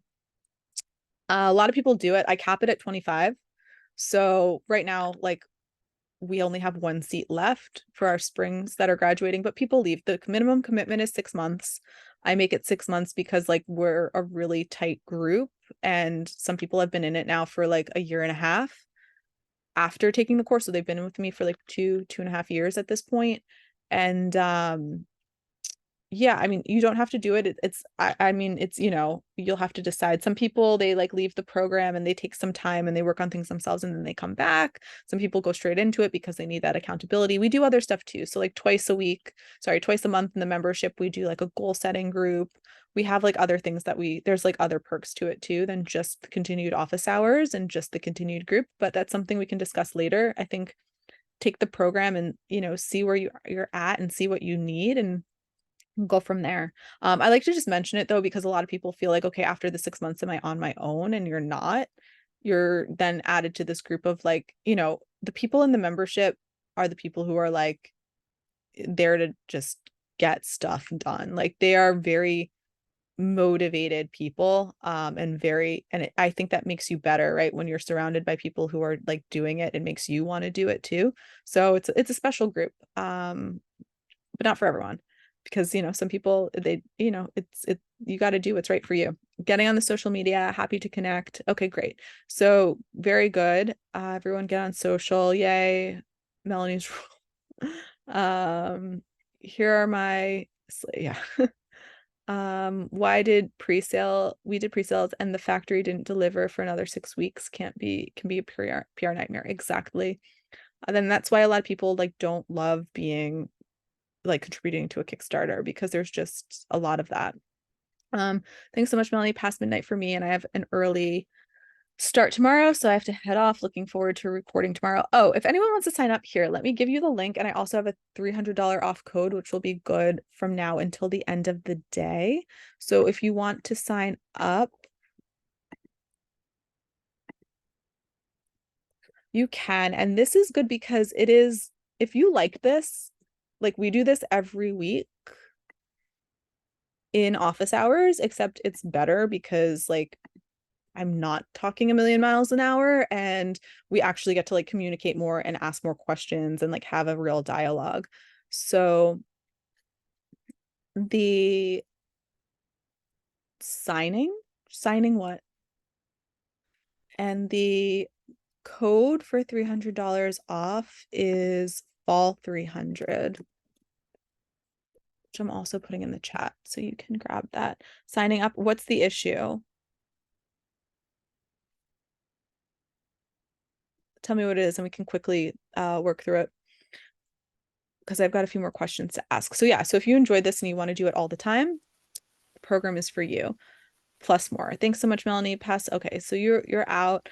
There are hundreds of small brands producing in Portugal. Their first collections. Portugal is a very small country where you can bring big. Okay. Okay. You produce in Portugal if you want. I'm not going to stop you. I'm just telling you kind of why people are feeling the need to move there and what we're finding. Is it important to have a contract with the factory doing your manufacturing? Your PO is a contract. It's a legal document. And in your PO, it will have your terms, what happens if something goes wrong, returns, like all that type of stuff. So your PO will be your legal document. That's your contract. The other thing is, like, these contracts are very hard to uphold. We always joke like the contract is as good as the paper it's written on, meaning if something goes wrong, you have to hire a lawyer, an international lawyer, and you have to go after these people. And in India, it could take 15 years to get through the court systems. So it really comes down to trust, and it really comes down to starting small and working your way up and protecting yourself in different ways. Not necessarily contracts can help you, but the most important thing with a contract, even your trademark, right? You get your trademark. If someone uses your logo or whatever, like, do you have the funds to pay a lawyer to go after them? If you don't, the trademark doesn't do you much good because you don't have the finances to back it. So remember that anytime you're doing any sort of legal work, do you have the manpower to make sure that it's, being upheld? I have a friend who Walmart copied her, or is Target, one of them copied her brand, and she was in litigation and lawyers for 4 years, I think, maybe longer. Most people give up. She's the first brand that's ever won a copyright against a fast fashion company. Most people, they give up and they settle. She didn't. She kept on going and she won. And it's changing how everything is done. And what Walmart's tactic is she almost went on business doing this. They bleed you dry. They hit you with everything they've got, and they hope that your bank account can sustain the lawsuit. And for most people, it can't. For her, she's a different situation, and she was able to, she had a lot of money that she was willing to lose going through with this, and she did, and she won, and it was amazing. But that's with the contracts and things like that, like, you have to have the money to go after people if things go wrong. Thank you and that's not legal advice, by the way. That's just, what I've seen in the industry. Talk to a lawyer. Do you know if the UAE is a good country to manufacture clothes? Not really. Most of my UAE clients come to me because they want to make in China and India and then sell in the UAE. There isn't a lot of manufacturing going on there. And the manufacturing that's going on there it's kind of limited. So I work with a lot. Most of my private clients are actually UAE clients, and we source in India and China. Where would a small business owner keep inventory in North America if producing in the Far East? So you would get a 3PL, or you just store it in your home. Starting out, it's not going to take a lot of space. You're going to be starting with small orders. So you're going to be able to, if you have an extra closet, kind of keep your inventory in there. Once you start getting like bigger orders, then you get a 3PL. Would a pre-order model be practical? Feedback from my potential client base is that we're willing to wait 6 to 8 weeks for pre-orders. Yeah, if they're saying that, what people say and what people do are two very different things. So you need to try it and see. Everyone's going to tell you they're going to order from you. Everyone's going to tell you that they love your stuff. Not as many people are going to actually order it just because they say that they are. A great example for this is my programs, right? A lot of people were like, oh, this is way too expensive. I want something cheaper. I was like, cool, here's something cheaper. And they're like, oh, I don't want this. People didn't want something cheaper. They wanted a reason not to do it. And when they were presented with the option to do it, they were like, oh, it's still not what I want. Which is really just like they weren't ready to themselves to do it. Oh my goodness, we still have to do the 50% off raffle. Okay. Oh, wow. Okay. So no, so what people say they want and what they actually want are two different things. You see this a lot in sustainable fashion. No one's going to say I want garbage. I want to buy things that are polluting the world. Like no one's going to say that, right? Everyone says they want sustainable, but not everyone buys sustainable. Given the same things at the same price, they're not necessarily going to buy sustainable. They're going to buy what's cheaper. And every day they're going to say I want to buy sustainable, but they're not actually going to do it. So be careful with what people say and what they do. Pre-order, you can't really get hurt, so give it a try, see what happens. Worst case they don't order, but just have realistic expectations that everyone that said they wanted it, they're not all going to order.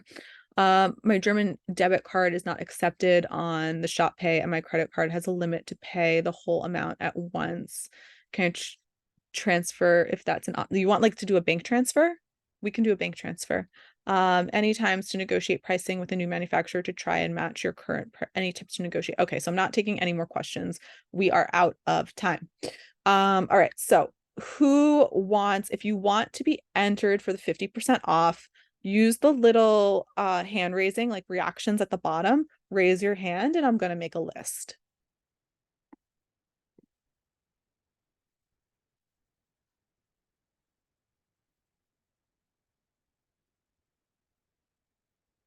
I'm going to give everyone a minute because I know sometimes it's hard on Zoom to find buttons.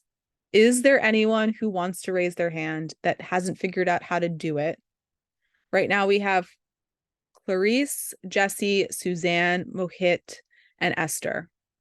If there's anyone else, write your name in the group chat. If you can't figure out how to raise your hand, write your name in the group chat.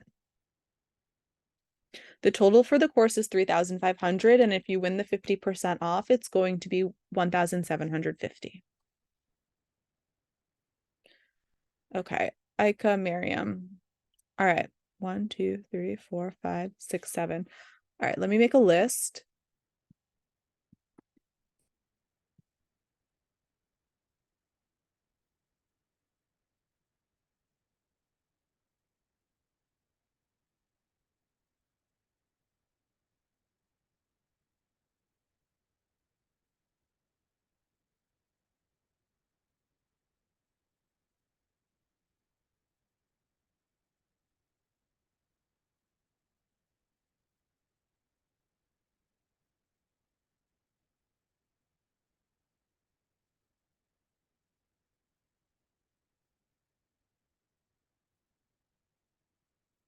Okay, let me read off this list. 1, 2, 3, 4, 5, 6, 7, 8. 2, 3, 5, 6, 7, 8. Okay, cool. Someone who does not have their hand raised, give me a number between 10 and 20. The first number I'm going to go with. A number between 10 and 20, and your hand cannot be raised. 14. Okay. 1, 2, 3, 4, 5, 6, 7, 8. I basically made a list of everyone, and whoever lands on 14 is getting the discount. 1, 2, 3, 4, 5, 6, 7, 8, 9, 10, 11, 12, 13, 14.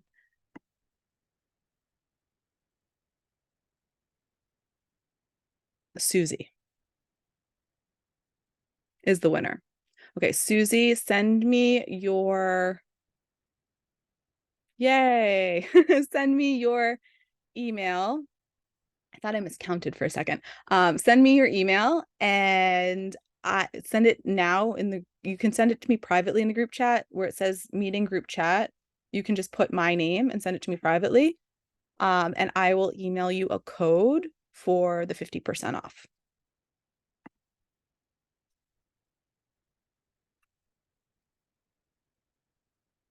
Okay. I don't have it yet, so I'm not going to hang up until I get it. So that's everything.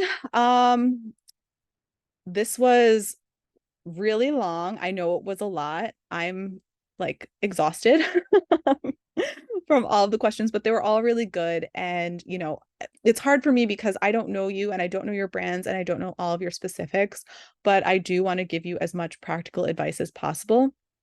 Will there be more learning Zoom calls? No, this is it. I do this like twice a year, right before each launch, just to give people an idea of what working with me is like, and if they enjoy it and they kind of want to, continue this type of stuff and see. I'm also thinking about maybe releasing one of our private sessions from the call, just so you could see from office hours, just to see how much more like in depth it is. I don't know. I have to check with the members. People might not want like all of their stuff being released to like the random public, but as we get to know each other more, we can kind of really dive into all of the different things. Miss the beginning, well, the recording will be shared. Yeah, that's why I went so fast. Like the recording will be shared, and it'll be shared for 48 hours, and you can watch it as many times as you want. All right, cool. Thank you everyone for all of your questions. I'm still waiting for Susie to give me her email. This way I can send her the code. So yeah, I need your email, not your full name, so I can email it to you. Yeah, a ton of information in a very short time. I tried. Like I said, I only do these twice a year, and I want you to get as much possible out of it. A lot of the things that maybe didn't apply to you today, you'll remember and you'll think back on a month from now, a year from now, however from now. Whether you work with me or not, that's not the point of this. The point was to just show you that like you have to get started. It doesn't matter how, it doesn't matter what your budget is. It doesn't matter whatever barriers you put up in your mind, work this, that, whatever. Get started building your community, make your Instagrams, start with that, start getting involved in whatever niche community that you are going to be involved with, and start there. That's something that everyone can do today. Okay, cool. I've got your email. I'm going to email you the code. This is the first time I've ever done anything like this. The most I've ever given away as a discount is 15%. That's the highest I've ever gone, but I don't know. I thought it would be fun. So 50% off for you, and everyone else, if you do want to sign up, the 30% code is let me see, it's fall 300, so you can use that, and I'll leave the link in the group chat so you have that and you can easily click over. The discount is expiring tonight at midnight, so use it, and then there will be no more discounts. Technically, the doors to enroll close on October 17th, but I'm not giving any other discounts. I don't do any sort of Black Friday deals. It is what it is. So if you're thinking about waiting for other discounts, it's not going to happen. Sign up. I'm only taking 25 people, and right now we're up to 11 people at the moment. We had a lot of signups yesterday and today. And that's everything. So I'm going to leave this up in case people want to click on the link and join. If not, you are free to go. Thank you for all of your questions, and good luck with your brands.